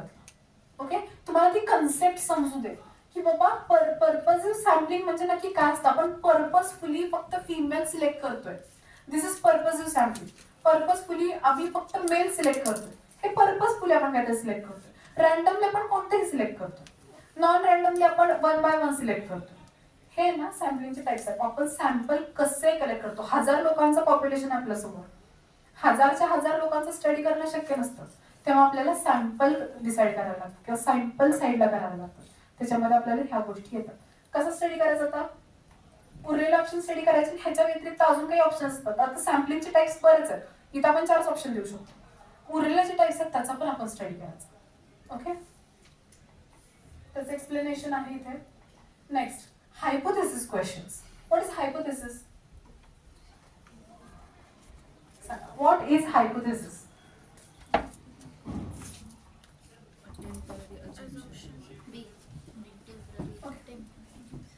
बी येऊ शकतो. बी किती लोकांना वाटतं option? Okay, very good. Hypothesis is काय आहे? Is a temporary ॲझम्पशन. मी तुम्हाला मगाशी एक एक्झाम्पल दिलं.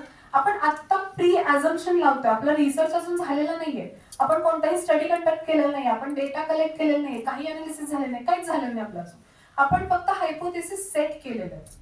ओके, आणि हायपोथेसिस सेट करताना आपण ॲझम्पशन्स लावतो. ॲझम्पशन्स म्हणजे काय असतं? असं असू शकेल किंवा असं नसेलही. आपण ॲझ्युम करतो एखादी गोष्ट जी आपण घडणार आहे, पुढे होऊ शकते. ओके, हे टेम्पररी ॲझम्पशन्स असतात. हे आपल्याला पुढे जाऊन टेस्ट करावे लागतात, त्याचं टेस्टिंग केलं जातं. हायपोथेसिस वर आता परत गोष्टी आल्या.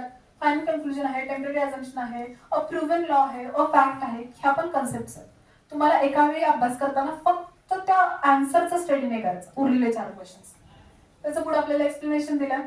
Hypothesis is a testable prediction made before data collection.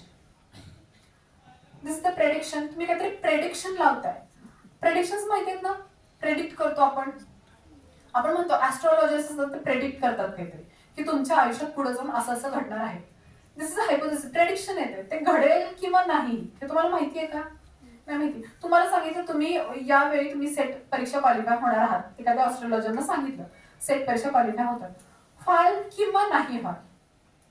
Assumption आहे, टेम्पररी आपण अझ्युम करू की आपण होणार आहे. जेव्हा तुम्ही फायनल एक्झाम द्याल, तुमचं जेव्हा प्रोसिजर होईल कम्प्लीट, तेव्हा तुमच्या लक्षात येईल की तुम्ही क्वालिफाय झालाय की नाही. आपण फक्त प्रेडिक्ट करतो. तुम्ही जर स्टडी केला तर क्वालिफाय व्हाल, नाही स्टडी केला तर त्या ऍस्ट्रॉलॉजरने सांगून पण उपयोग नाही. बरोबर, अझम्पशन्स लावतो किंवा प्रेडिक्शन्स लावतो आपण की हे होऊ शकतं. ज्याच्यामध्ये 2 टाइप्स येतात, ऑल्टरनेटिव्ह हायपोथेसिस आणि नल हायपोथेसिस. ऑल्टरनेटिव्ह असतो असं होऊ शकेल किंवा असं होईल, किंवा नल असतो असं होणार नाही. आपला डेटा कलेक्शन झालं, अनालिसिस झालं, इंटरप्रिटेशन झालं की आपण काय करतो, फायनली रिझल्ट काढतो की असं खरोखर नाही झालेलं. हे तुमचं टेस्टिंग झालं ना हायपोथेसिसचं. ओके, हायपोथेसिसचा स्टडी करा. त्याच्यामध्ये टाइप्स ऑफ हायपोथेसिस आहेत. ओके, हायपोथेसिस कोणत्या प्रकारचे असतात आणि ते कसे कसे अप्लाय होतात, हायपोथेसिसचं टेस्टिंग कसं केलं जातं, या गोष्टींचा स्टडी करा. नेक्स्ट आहे व्हेरिएबल्स आयडेंटिफिकेशन क्वेश्चन. काय दिलंय? An experiment the factor that is manipulated is called. Read करा क्वेश्चन, आन्सर काय होऊ शकतं सांगा. In an experiment, the factor that is manipulated is called.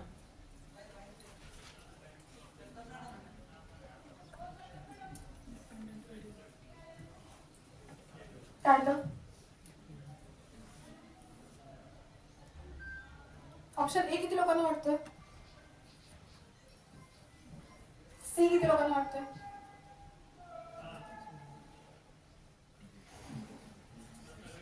काय आहे? Independent variable.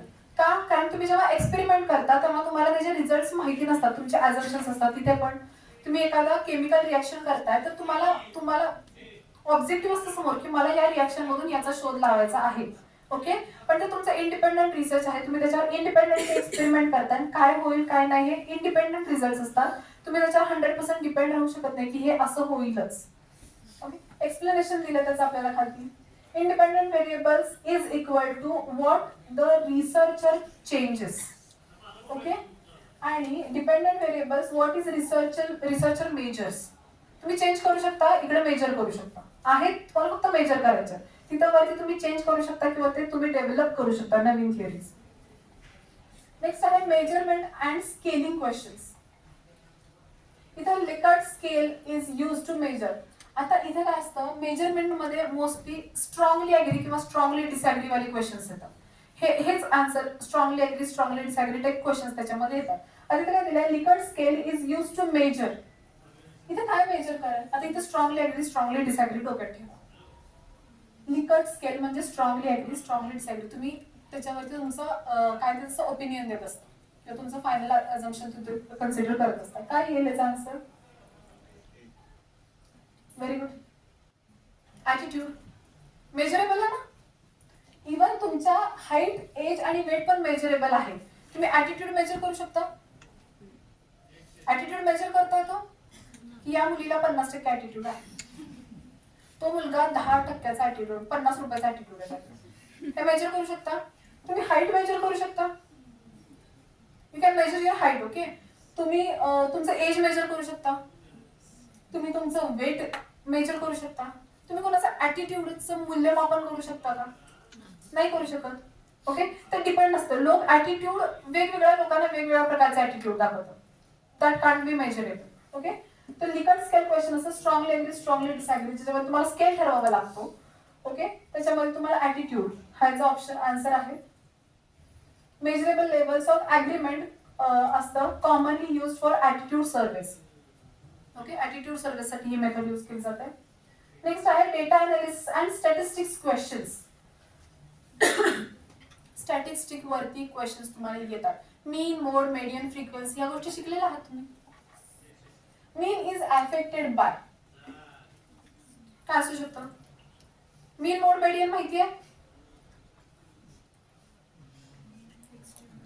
10वी पर्यंत शिकलोय ना. काय येऊ शकतं? Mean is affected by extreme values. Very good. आता इथं आपल्याला स्टडी कसं करायचं आहे? मेडियन, मोड आणि पर्सेंटेज ह्या तिन्ही जाऊन आपल्याला स्टडी करायचं. जे आन्सर आहे फक्त तेवढाच नाही आपल्याला स्टडी करायचं. प्रिव्हियस इयर क्वेश्चन करताना 4 ऑप्शनचा स्टडी करायचा आपल्याला. एक्सप्लेनेशन दिलं तुम्हाला. मीन चेंजेस व्हेन व्हेरी हाय और very low values exist, median does not. Simple आहे. ओके. समजलं तुम्हाला क्वेश्चन कोणत्या कोणत्या टाईपचे असतात? ओके. आता एक बेसिक म्हणून सांगते तुम्हाला. एमसीक्यू टाईप क्वेश्चन असतात ज्याच्यात 4 ऑप्शन्स असतात. तुम्हाला येस नो टाइप्स पण क्वेश्चन येतात. ओके. येस नो किंवा first correct second wrong, second correct first wrong, both correct both wrong, अशा टाइपचे क्वेश्चन्स तुम्हाला येतात. ओके. नेक्स्ट तुम्हाला येतं मॅच द पेअर्स. तुम्हाला मॅच द पेअर्स वाले क्वेश्चन्स येतात. त्याचा स्टडी करा. त्याच्यानंतर तुम्हाला काय येतं, सिक्वेन्सनी लावायचे असतात ऑप्शन्स, असे क्वेश्चन्स तुम्हाला येतात. आपण आता इथे स्ट्रॉंगली अग्री स्ट्रॉंगली डिसअग्री वाले क्वेश्चन्स येतात. तुम्हाला रिझन आणि असर्शन वाले पण क्वेश्चन्स येतात की हे रिझन आहे त्याचं हे असर्शन आहे, मग ते त्याला कॉम्प्लिमेंट करतंय का, किंवा एखादा स्टेटमेंट आणि ते रिझन आहे, हे स्टेटमेंटचं हे रिझन असू शकतं का, वाक्य बरोबर आहे पण हे त्याचं रिझन नाहीये, किंवा वाक्य चुकीचं आहे आणि हे त्याचं रिझन आहे, किंवा वाक्य चुकीचं नाहीये हे त्याचं रिझन नाहीये, असे तुम्हाला ऑप्शन्स खाली दिलेले असतात. ओके. परत तुम्हाला all of the above, none of the above अशा टाइपचे पण क्वेश्चन्स असतात. ओके. हे टाइप्स ऑफ क्वेश्चन्स आहेत. इथेपर्यंत कोणाला काही डाऊट आहे की रिसर्च फक्त आपण बघायचा म्हटला तर रिसर्च मध्ये प्रत्येक पॉइंट आपण कव्हर केलाय. Hypothesis, sampling, data collection, interpretation, statistical tools किंवा डेफिनेशन, कन्सेप्ट सगळ्या गोष्टी आपण कव्हर केल्या. याच्यापेक्षा वेगळा असं कोणी एक्सपिरियन्स आहे का की ह्याच्यापेक्षा वेगळा हा क्वेश्चन पडू शकतो का? कोणाला काही डाऊट आहे याच्यामध्ये? टाइप्स ऑफ क्वेश्चन समजलं सगळ्यांना? कोणत्या कोणत्या प्रकारचे पेपरमध्ये क्वेश्चन पडतात? काय सांगितलं मी, ऍव्हरेज 5 क्वेश्चन्स पडू शकतात या टॉपिक वरती. मध्ये 4ही असतील, 6ही असतील किंवा 7ही असतील, डिपेंड्स. त्याचं वेटेज डिपेंड करतं. तुम्हाला जर रेफरन्स बुक्स बघायचे, कोणत्या काही टॉपिक असं असतं ज्याला रेफरन्स बुकची गरज असते. इथे बघा, जनरल अवेअरनेस साठी तुम्हाला मनोरमा इयरबुक किंवा जनरल अवेअरनेस हे मनोरमा इयरबुक किंवा अरिहंत पब्लिकेशन्स जे बुक्स आहेत हे तुम्ही फॉलो करू शकता. त्याच्यानंतर रिझनिंग ॲबिलिटी साठी तुम्ही a new approach to reasoning Arihant publication, हे बुक तुम्ही फॉलो करू शकता. नेक्स्ट आहे न्यूमरिकल अँड अरिथमॅटिकल ॲबिलिटी, त्यासाठी क्वांटिटेटिव्ह आणि क्वालिटेटिव्ह ॲप्टिट्यूडचं उपकार प्रकाशनचं किंवा एसचनचं बुक आहे, ते तुम्ही यूज करू शकता. ICT किंवा कम्प्युटर अवेअरनेस जे आहे, कम्प्युटर रिलेटेड नॉलेज आहे, त्याच्यासाठी तुम्ही अरिहंत पब्लिकेशनचं बुक फॉलो करू शकता. कॉम्प्रिहेन्शन साठी तुम्ही high school English and grammar composition. Comprehension मध्ये काय असतं की तुम्हाला पॅराग्राफ येतात आणि पॅराग्राफ वरती तुम्हाला आन्सर्स करायचे असतात, त्यासाठी तुम्ही हे बुक फॉलो करू शकता. एसचन पब्लिकेशनचं पुस्तक आहे. त्याच्यानंतर तुम्हाला उपकार प्रकाशन किंवा विद्या भारतीचं पण नेटसेटचं पुस्तक आहे, वेगवेगळे ते पुस्तक तुम्हाला मेन्शन केलेलं आहे. या प्रकारचे तुम्ही बुक्स फॉलो करू शकता. अजून एक अशी गोष्ट मी सांगेन की तुम्ही बुक जेव्हा रीड करता, तुम्ही आता या प्रायमरी लेवलला तुम्ही बुक स्टडी करू शकता, पण एक्झाम्स जेव्हा जवळ येतात किंवा मेन फोकस कशावर ठेवा की ऑनलाईन लेक्चर्स आपण फॉलो करू शकतो. तुमचा आपला ट्रॅडिशनल एज्युकेशन किंवा ट्रॅडिशनल टीचिंग मेथड आपली काय राहिली होती पहिल्यापासून, की समोर आपल्याला शिक्षक शिकवतात आणि आपण शिकत राहतो. ओके, ही आपली पद्धत राहिली. आपल्याला कोणीतरी शिकवलं तर आपल्याला लगेच लक्षात राहतं, रादर दॅन आपण स्वतः स्टडी करणे. तुम्ही जर कधीच कॉलेजला नाही ना एखादं पुस्तक वाचलं, तुम्हाला त्यातल्या 50% गोष्टी समजतील, पण तुम्ही कॉलेजला आलं तर तुम्हाला वेगवेगळे एक्झाम्पल्स ऐकायला मिळतात, वेगवेगळे एक्सपिरियन्सेस ऐकायला मिळतात, त्याच्याशी रिलेटेड तुम्हाला नवीन नवीन फॅक्ट समजतात, करंट गोष्टी समजतात त्या रिलेटेड. असा फोकस ठेवा की तुम्ही जास्तीत जास्त ऑनलाईन लेक्चर्स वरती भर द्या. आपल्या कॉलेजच्या टेस्ट सिरीज आहेत, आपल्या कॉलेजच्या लेक्चर सिरीज आहेत, त्या फॉलो करा. ऑनलाईन शिकवलेल्या गोष्टी किंवा समोरून कोणतरी शिकवत असेल तर ते आपल्याला समजायला सोपं जातं. ओके, तुम्ही जर बुक रीड करत बसला तर तुम्हाला लक्षात येत नाही की ह्यातली कुठली गोष्ट इम्पॉर्टंट आहे, आपण वहीमध्ये कोणत्या नोट्स काढायच्या, कशाला अंडरलाईन करायच्या, कशाला आपण हायलाईट करतोय, काहीच गोष्ट आपल्याला क्लिअर होत नाही. या ठिकाणी आपल्याला कुठलीच गोष्ट क्लिअर, आपण सगळंच इम्पॉर्टंट कव्हर करतो. माहिती आहे तुम्हाला ऑनलाईनच्या बॅचेस असतात, आपल्या कॉलेजच्या लेक्चर सिरीज असतील किंवा इतर काही ऑप्शन्स असतील, त्याच्यामधून ते तुम्हाला स्टडी घेताना कधी पण बघा. ऑनलाईन जर तुम्ही लेक्चर बघितलं ते प्रिव्हियस इयर क्वेश्चन पेपर पासून स्टार्ट करतात. नेहमी ते क्वेश्चन सॉल्व्ह करून घेतात तुमच्याकडून. ओके, शिकवतात तुमच्याकडून जास्तीत जास्त मल्टिपल क्वेश्चन सॉल्व्ह करून घेतात. ऑनलाईन टीचिंग वरती किंवा फेस टू फेस टीचिंग वरती किंवा आपल्याकडे काही क्लासेस असतील फेस टू फेस जिथे जाऊन तुम्ही शिकू शकता, असे काय क्लासेस अटेंड करा. ओके, तुम्ही पुस्तक वाचणं किंवा नोट्स वाचणं हा प्रेफरन्स तुमचा कधी असू शकतो, शेवटी, कारण स्टडीच्या वेळी तुम्ही हा पिरियड वेस्ट नाही करू शकत, कारण तुम्हाला तेवढा टाइम तिथे द्यावा लागतो. ओके, समजलं सगळ्यांना? चलो, कोणाला काही डाऊट्स आहेत? येस मॅम, आता रिसेंटली माझं PG कम्प्लिटेड आहे शिवाजी युनिव्हर्सिटीमधून. सो आम्हाला आता मास्टरला 2 वर्ष रिसर्च प्रोजेक्ट झाले किंवा ऑन जॉब ट्रेनिंग म्हणून एक आमचा सब्जेक्टच होता. तर बेसिकली म्हणजे माझं तिकडे काही कळलं असं नाही आहे, मी कॉम्पिटिटिव्ह करते. सो तिथे गेल्यानंतर कळलं की प्रत्येक डिपार्टमेंटला रिसर्च हा सब्जेक्ट असतोच. तर आमचा सगळ्यात पहिला क्वेश्चन होता की रिसर्च टॉपिक, म्हणजे आमच्या ज्या HOD होत्या त्यांनी आम्हाला सांगितलेलं पहिलं तुम्ही खूप वेळ घ्या, 1, 2, 3 महिने घ्या की तुमचा रिसर्च प्रोजेक्ट काय टॉपिक काय असावा. तर बऱ्याचदा असं होतं की 2-3 सब्जेक्टमध्ये म्हणजे नाही का मला बिहेवियर इकॉनॉमिक्समध्ये इंटरेस्ट होता किंवा इंटरनॅशनल इकॉनॉमिक्स. सो 2-3 सब्जेक्टमध्ये बऱ्याचदा असं इंटरेस्ट असतं की किंवा आपलं ह्याच्यामध्ये मी आत्ता रिसेंटली एक माझा मागचा रिसर्च प्रोजेक्ट झाला तो ह्याच्यात होता की आपण ऑनलाईन शॉपिंग वगैरे करतो तर ते किती प्रमाणात ट्रस्टेड आहे किंवा किती लोक त्याला प्रेफर करतात किंवा नाही मानत आहे त्यासाठी. तर म्हणजे पहिला टॉपिक हा होता की रिसर्च प्रोजेक्ट म्हणजे की टॉपिक कोणता घ्यावा. सो त्यातच मला एवढं कन्फ्यूज होतं की मी 3 ते 4 महिने याच्यावरच गेले माझे की टॉपिक कोणत्या ह्याच्यात असावं असं. ओके, बेसिकली तुझा क्वेश्चन हा आहे की आपण टॉपिक कसा डिसाईड करू शकतो. ओके, बसा. आपण टॉपिक जेव्हा डिसाईड करतो तेव्हा आपण सगळ्यात पहिला मेन फोकस आपला असतो की आपण कोणत्या फील्ड मधून येतो, बरोबर आहे. आपण कोणत्या बॅकग्राऊंड मधून आहोत ह्याच्यावर आपण फोकस करतो. सायन्स आहे, कॉमर्स आहे, आर्ट्स बॅकग्राऊंड आहे त्याच्यावरती. त्याच्यानंतर आपला नेक्स्ट फोकस कशावरती असतो, आपलं स्पेशलायझेशन. आपण कोणत्या सब्जेक्टमध्ये स्पेशलायझेशन करतोय हा आपला नेक्स्ट फोकस असतो. त्याच्यानंतरचा आपला फोकस काय असू शकतो की आपण काही टॉपिक शॉर्टलिस्ट करतो. आपण सगळ्यात पहिल्यांदा गुगल किंवा चॅट जीपीटीला प्रेफर करतो, बरोबर आहे. आपण मल्टिपल ऑप्शन्स किंवा लिस्ट ऑफ ऑप्शन्स आपण साईडला काढतो. 10, 15, 20 आपण टॉपिक साईडला काढतो. आपण जेवढे टॉपिक साईडला काढतो त्यातनं परत आपण काही शॉर्टलिस्ट करतो. ते कशाच्या बेसिसवर शॉर्टलिस्ट करतो की am I able to reach at that level.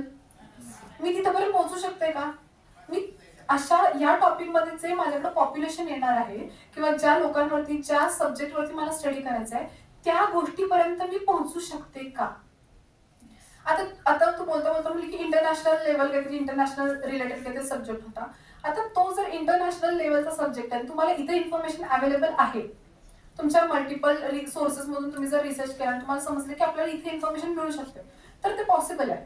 पण तुम्हाला जर असं वाटलं की तुम्हाला इंटरनॅशनल लेवलला जाऊन ती इन्फॉर्मेशन कलेक्ट केली पाहिजे, म्हणजे फॉर एक्झाम्पल एवढा मोठा टॉपिक कोण घेतलाय, तर तुमचा रीच तिथपर्यंत आहे का. You are not able to reach at that level ना. तुम्ही काय करू शकता, तुम्ही आपल्या बाउंड्रीज मध्ये किंवा आपल्या लेवलमध्ये जे क्वेश्चन्स प्रॉब्लेम्स येत आहेत किंवा आपलं जे टायटल बसतंय की मी या एरियामध्ये ह्या गोष्टींवरती स्टडी करू शकते, इथून पुढे जाऊन असं होतं की तुम्ही पॉप्युलेशन डिसाईड करता. ओके, त्या पॉप्युलेशन मध्ये परत हा प्रॉब्लेम असतो की लोक रिस्पॉन्ड करतील का. ओके, फॉर एक्झाम्पल तुम्ही म्हणताय की मला शेतकऱ्यांवरती स्टडी करायचा आणि शेतकऱ्यांकडून मी क्वेश्चनर भरून घेणार आहे. शेतकरी तुमच्या रिसर्चच्या लेवलचे आन्सर्स तुम्हाला देऊ शकतात का. ओके, मग ते तुम्हाला डेव्हलप केले पाहिजेत. तुम्ही त्यांच्याकडून एक आयडिया घेऊन तुमचे आन्सर्स तयार करू शकता. तुम्हाला काय डिसाईड करायचं असतं की मी जी इन्फॉर्मेशन कलेक्ट करणार आहे, तुमचा 110% फोकस हा पॉप्युलेशन आणि इन्फॉर्मेशन वरती असला पाहिजे. की मी तिथपर्यंत पोहोचू शकते का, मी ती माहिती कलेक्ट करू शकते का, मला माझ्या रिसर्चसाठी किंवा माझे ऑब्जेक्टिव्ह फुलफिल करण्यासाठी जी इन्फॉर्मेशन लागणार आहे ती मला या टॉपिक मधून मिळेल का, हा तुमचा मेन फोकस असला पाहिजे. किंवा आजूबाजूचं जे वातावरण आहे, जे ॲटमॉस्फिअर ऑफ स्टडी आहे किंवा रिसर्च आहे, ते तुम्हाला कॉम्प्लिमेंट करतंय का किंवा ते तुम्हाला सपोर्टिव्ह आहे का, ह्या गोष्टी तुम्ही डोक्यात ठेवून मग तुमचं टायटल फायनल करायचं असतं. तुम्ही मल्टिपल ऑप्शन्स ठेवू शकता. ओके, पण फायनली आपण काय करतो, हा हे मला या एरियामध्ये हे लोक मला सांगतील किंवा माझ्याशी कनेक्टेड हे लोक आहेत जे मला ह्याच्याबद्दल माहिती देऊ शकतील. आपण शेवटी आपल्या कम्फर्टमध्ये येतो, आपण परत फिरून आपल्या शेलमध्ये येतो. आपण कितीही मोठे टॉपिक काढले तर आपल्या शेलमध्ये येतो की हा मला हे कम्फर्टेबल आहे, मी हे करू शकतो. ठीक आहे, टॉपिक निवडताना असे ठेवा की आपण तिथपर्यंत पोहोचू शकतो किंवा त्याशी रिलेट आपण करू शकतो. आपल्या नॉलेजशी रिलेटेड आहे, आपल्या फील्डशी रिलेटेड आहे, आपल्या सब्जेक्टशी रिलेटेड आहे आणि आपण त्याच्याबद्दल अवेअर आहोत. ऍटलिस्ट 20-30% तरी आपल्याला त्याच्याबद्दल नॉलेज आहे, असे सब्जेक्ट्स घ्या. ओके, दुसरा क्वेश्चन असा होता की आपण बेसिकली एरिया निवडताना कसा निवडावा, की म्हणजे मोस्टली आता आम्ही जे रिसर्च प्रोजेक्ट केले तर आम्हाला म्हणजे सर किंवा A.K. पाटील सर आपले इकॉनॉमिक्सचे एसचे असतील त्यांना मी कॉल वगैरे केला की कसा टॉपिक घेऊ किंवा एरिया किती हे केला पाहिजे. तर सर मला असे काय बोलले की तू तालुका लेवलवरती आता सपोज एखादं बँकिंग रिलेटेड तुझा रिसर्च करायचं आहे, बँकिंगमध्ये डेप्ट किती लोक घेतात किंवा किती पे करतात किंवा कशासाठी घेतात वगैरे वगैरे. सो नाही का म्हणजे 4-5 डिस्ट्रिक्ट एका डिस्ट्रिक्टमध्ये 4-5 तालुके आपण घेऊ शकतो किंवा लिमिटेड एरिया घेऊ शकतोय. मग असं होतं एरिया वाढल्यानंतर आपले सॅम्पल्स वाढतील किंवा जे लोक आहेत की म्हणजे की नाही का एज लिमिटचे ठराविक आता काही त्यात लोकांचे पण टाईप हे करायला लागतील की एवढ्या एजमध्ये हे लोक घ्यावे लागतील किंवा त्याच्यापेक्षा वरचे असे क्लास करावे लागतील. सो एरिया असा किती घेतला पाहिजे तो पण एक मोठा प्रॉब्लेम. ओके, आता एरिया डिसाईड कसा करायचा, तर तुमच्याकडे ऑप्शन्स असतात. तुम्ही मायक्रो प्रोजेक्ट करताय, तुम्ही रिसर्च पेपर करताय का तुम्ही PhD करताय, याच्यावर डिपेंड करते ना. तुम्ही जर एखादा मायक्रो प्रोजेक्ट करताय, तुम्ही कॉलेज लेवलला जर एखादा प्रोजेक्ट करताय तर तुमचा एरिया तेवढा ह्यूज नसतो. तुम्ही काय करता, एखादी पर्टिक्युलर सिटी, फॉर एक्झाम्पल तुम्ही शुगर फॅक्टरीज वरती स्टडी करताय तर कराडमध्ये किती शुगर फॅक्टरीज आहेत किंवा कराड तालुक्यामध्ये किती आहेत. जर तुम्हाला सफिशियंट असेल 5 शुगर फॅक्टरीज आहेत तर मला सफिशियंट आहे, त्यापेक्षा जास्त मला स्टडी करायची काही गरज नाही, तुम्ही तिथे थांबू शकता. तुमचा एरिया डिसाईड होतो तुमचा जेवढा वास्ट तुमचा रिसर्च असणार आहे त्याच्यावरती. तुम्ही रिसर्च पेपर पब्लिश करताय, फॉर एक्झाम्पल रिसर्च प्रोजेक्टला तर आपला एरिया लिमिटेड होतो कारण की आपला तो मायक्रो प्रोजेक्ट असतो ना, तो युजली आपण 2-3 महिन्यात प्रोजेक्ट तयार करतो, तेवढा आपल्याला वेळ पण असतो तिथे पण पोहोचायला. तुम्ही रिसर्च पेपर जेव्हा तयार करता तेव्हा रिसर्च पेपरला आपण मोस्टली सेकंडरी डेटा फॉलो करतो. ओके, आणि त्यातल्या त्यात जरी तुम्ही सर्वे करायला गेलात तरी सर्वे करताना आपण आपल्या सिटी लेवलला सर्वे करतो. कारण आपल्याला तेवढी इन्फॉर्मेशन अप्रोप्रिएट आहे, आपल्याला 5-6 पानांमध्ये रिसर्च करायचं आहे, तेवढी इन्फॉर्मेशन आपल्याला सफिशियंट आहे, त्याच्या पुढे जाण्याची काही गरज नाही आपल्याला, तेव्हा आपण तिथे थांबतो. पण जेव्हा तुम्ही पीएचडी करणार असाल, ओके, तेव्हा पीएचडी हा खूप ह्यूज स्टडी आहे आणि तुम्ही जो पीएचडीचा स्टडी करणार आहात त्यातनं जे रिझल्ट निघणार आहेत ते तुमच्या सोसायटीसाठी किंवा तुमच्या नेशनसाठी किंवा तुमच्या डेव्हलपमेंटसाठी किंवा तुमच्या जे आजूबाजूला जे लोक आहेत त्यांच्या सगळ्यांसाठी फायदेशीर ठरणार आहे. तेव्हा तुम्हाला तेवढा एरिया वाढवावा लागतो. ओके, जेव्हा तुम्ही पीएचडी करता तेव्हा तुम्ही जर अख्खा सातारा जिल्हा घेतला तर 11च्या 11 तालुके तुम्हाला फॉलो करावे लागतात. ओके, तुमचा कोणत्या लेवलचा स्टडी आहे त्याच्यावर डिपेंड करतं की तुम्ही एरिया किती घ्यायचा. आणि मोस्टली असं होतं की बऱ्याचदा आम्हाला आता मी रिसर्च करत होते तेव्हा सर काय बोलले की तुम्ही प्रायमरी डेटाला हे करा. तर बऱ्याचदा असं होतं टाइम लिमिट कमी असतोय, मग प्रायमरी डेटाला कसं हे करणार, मग सेकंडरीवरती करायला गेलं तर ते पुढच्यानी रिव्ह्यू ऑफ लिटरेचर आपण घेतो की मागचे जे रिसर्च झालेत किंवा रिसर्च गॅप शोधतो, तेव्हा असं होतं ते ट्रस्टेडच असेल कशावरून किंवा आपले फाइंडिंग्स जे आहेत ते त्याच्यापेक्षा थोडे वेगळे आहेत किंवा त्या सब्जेक्टमध्ये रिसर्च झालाय ऑलरेडी बट थोडे फाइंडिंग्स आपले त्याच्यापेक्षा वेगळे असू शकतात किंवा सॅम्पल्स वेगळे असू शकतात किंवा एरिया किंवा टाइम लिमिट असतोय की मागे खूप वर्षांपूर्वी तो झालाय त्याच्यावर आत्ता नाहीये. सो मग तो पण एक मोठा प्रॉब्लेम आहे की प्रायमरी डेटावरती करायचं तर आहे बट टाइम लिमिट आहे. मग आपण क्वेश्चनर वगैरे ह्या गोष्टी हे करू शकतोय, अप्लाय करू शकतोय, बट ते रिव्ह्यू ऑफ लिटरेचर किती ट्रस्टेड असेल हे असं सांगू नाही शकत. आता आपण जेव्हा लिटरेचर रिव्ह्यू घेतो, आपण प्रिव्हियस स्टडी जेव्हा रिव्ह्यू करतो तेव्हा ते व्हेरीफाईड असतात. You can trust that. Okay, ते व्हेरीफाईड असतात, ते टेस्टेड असतात, ते ऑलरेडी कोणीतरी चेक केलेले असतात.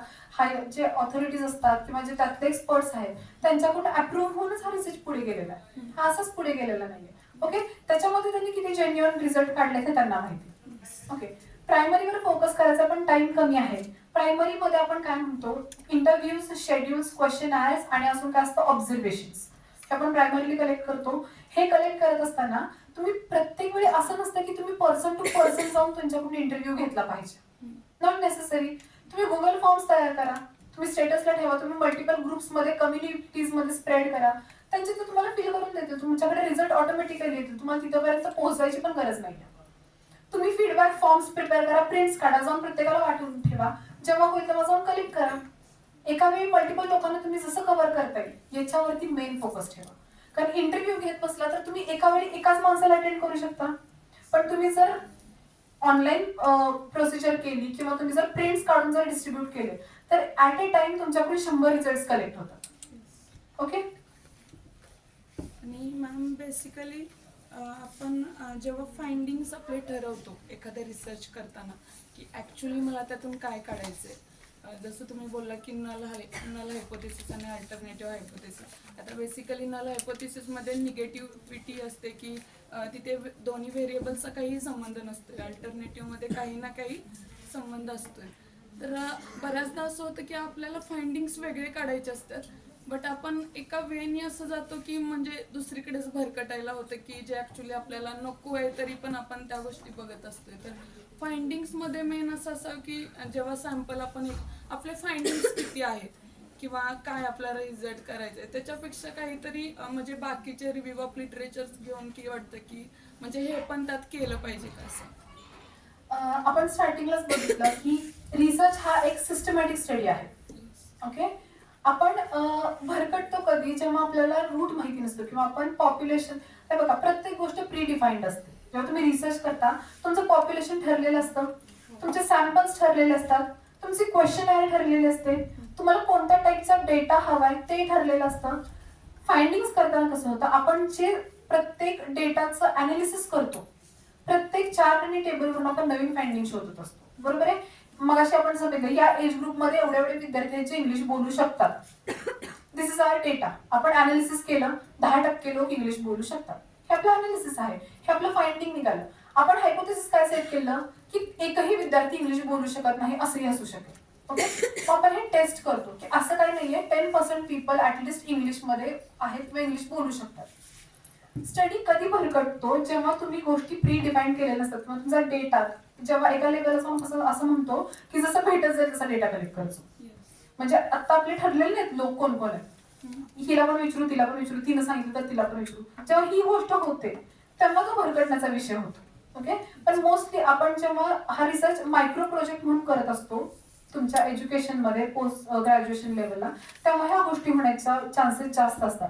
पण पीएचडीला वगैरे करत असतो ह्या गोष्टी होत नाहीत. आणि आफ्टर ऑल दोन्ही पण सिच्युएशन मध्ये तुम्हाला गाईड असतो. ओके, त्यामुळे ते गाईड तुम्हाला प्रॉपरली गाईड करत असतात. ह्या गोष्टी होण्याचे चान्सेस 99.99% कमी असतात. ओके, अजून कोणाला काही डाऊट आहे? येस. मॅडम, आपण जेव्हा आता प्रोजेक्ट करतो ना, तर समजा आता माझा समाजशास्त्र विषय आहे, तर आम्हाला प्राथमिक स्तरावरच त्या गोष्टी कराव्या लागतात, म्हणजे मुलाखत म्हणा किंवा काय. तर आता प्रश्नावली जेव्हा तयार करतो, समजून चला माझा नमुना निवड मी 60 ठेवलाय आणि 4 कॅटेगरी आहेत त्याच्यात वेगवेगळ्या, पण मला प्रश्नावली तयार करायची, तर मी ती सगळ्यांना ॲप्लिकेबल होईल अशी कशी करू शकते? म्हणजे माझा जो एक महिलांवरचा विषय आहे, तर मी शासकीय, निमशासकीय, संघटित, असंघटित असे 4 कॅटेगरी ठेवल्या आणि प्रत्येकाचे हे केलेत. पण आता मला प्रत्येकाच्या काय म्हणतो आपण कामानुसार वेगवेगळे प्रश्न तयार करणं योग्य राहतं का? असे काही कॉमन प्रश्न हे असतात की तीच प्रश्नावली सगळ्यांना हे होऊ शकते ॲप्लिकेबल? ओके, कॉमन क्वेश्चन्स कोणते राहतात जेव्हा तुम्ही त्यांच्या प्रोफाईलवर जाता?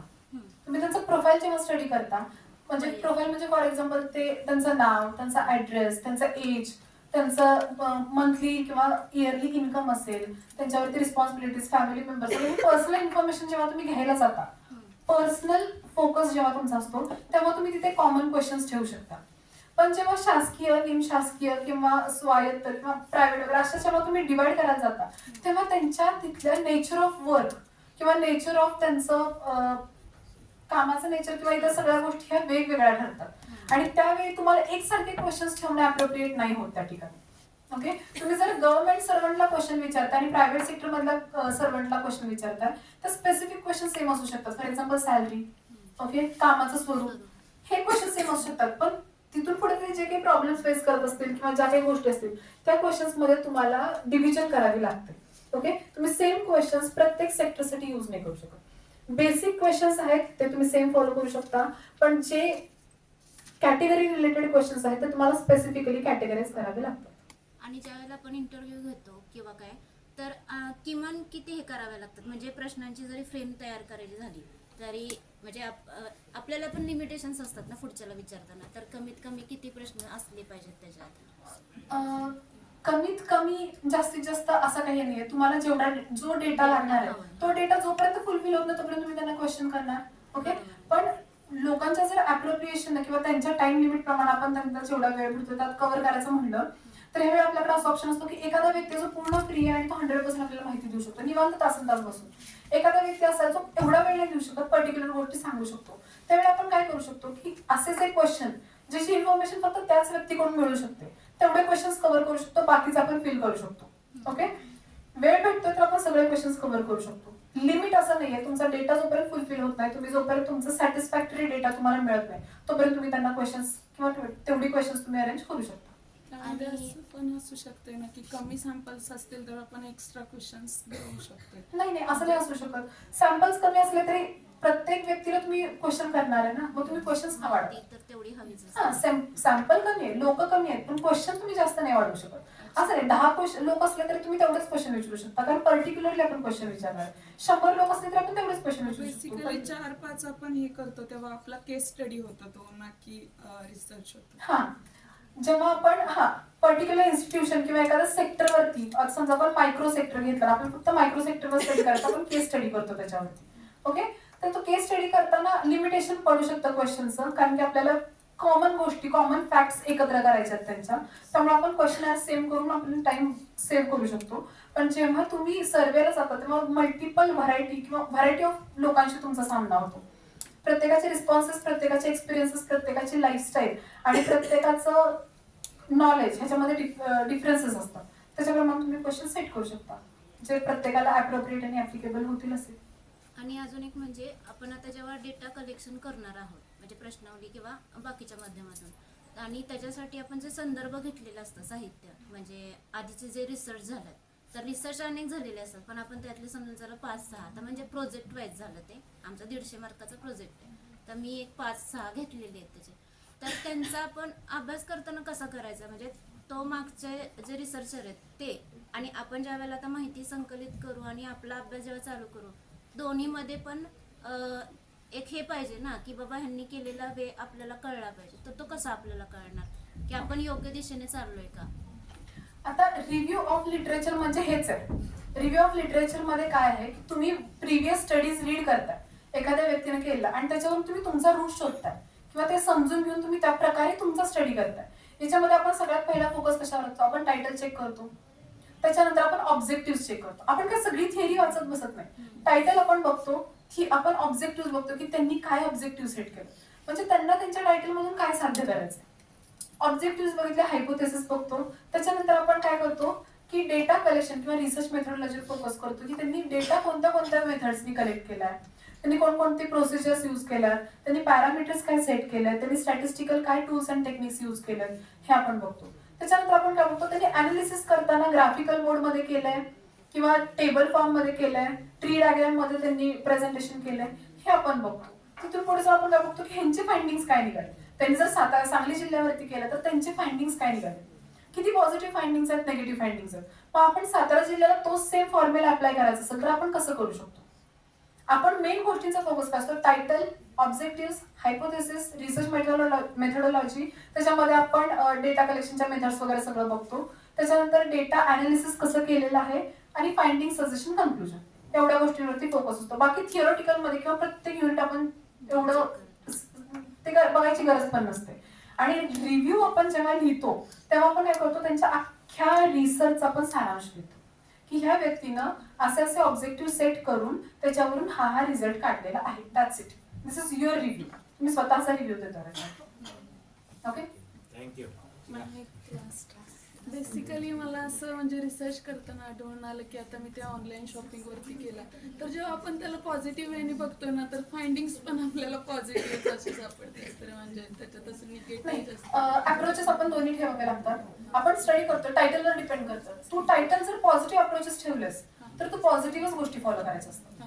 ओके, तुझं टायटल जर आहे की positive and negative sides of online shopping, असं जर तुझं टायटल तर तुला दोन्ही साइड्स फॉलो करावे लागतील.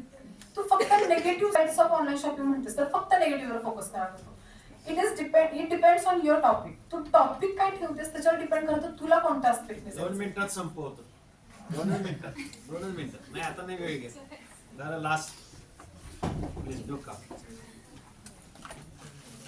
2 मिनिटात. म्हणजे आज एक सूचना दिली की रोजचं होतं. थँक्यू.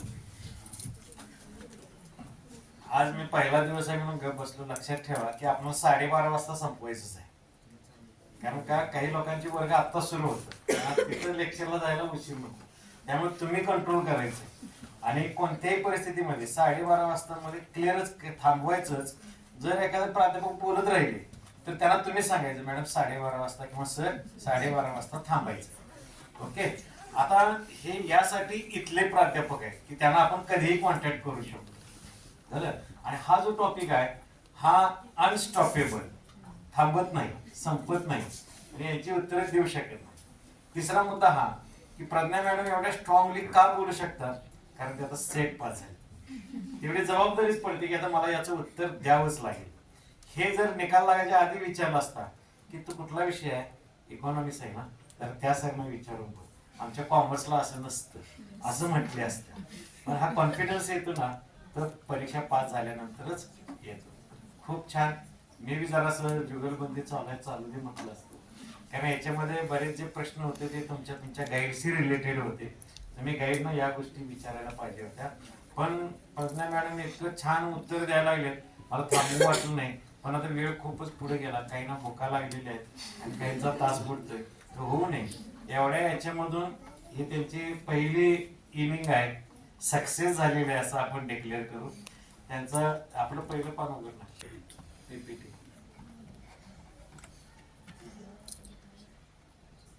येस, याचा फीडबॅक तुम्हाला द्यायचा आहे. आणि या लेक्चर पुरतं मॅडमशी तुमचा संबंध आहे असं नाही. हे रिलेशन तुमची PhD होईपर्यंत राहील. तोपर्यंत मॅडमचा गायडन्स घ्या.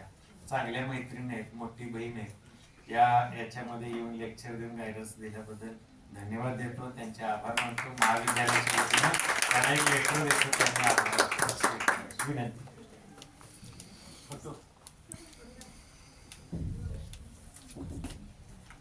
हे फोटो आमच्यासाठी नाही तुमच्यासाठी ठेवायचे, कारण याच्यावरनं तुम्हाला कळतं कुणाचं लेक्चर होतं, कुठलं होतं, कसं होतं, ते फीडबॅकला करायला. लक्षात आलं? आणि ग्रुप ठीक आहे, थांबूया. उद्या करेक्ट 10:30 या, 11ला चालू करून 12:30ला थांबू. तुमचा जास्त वेळ घ्या.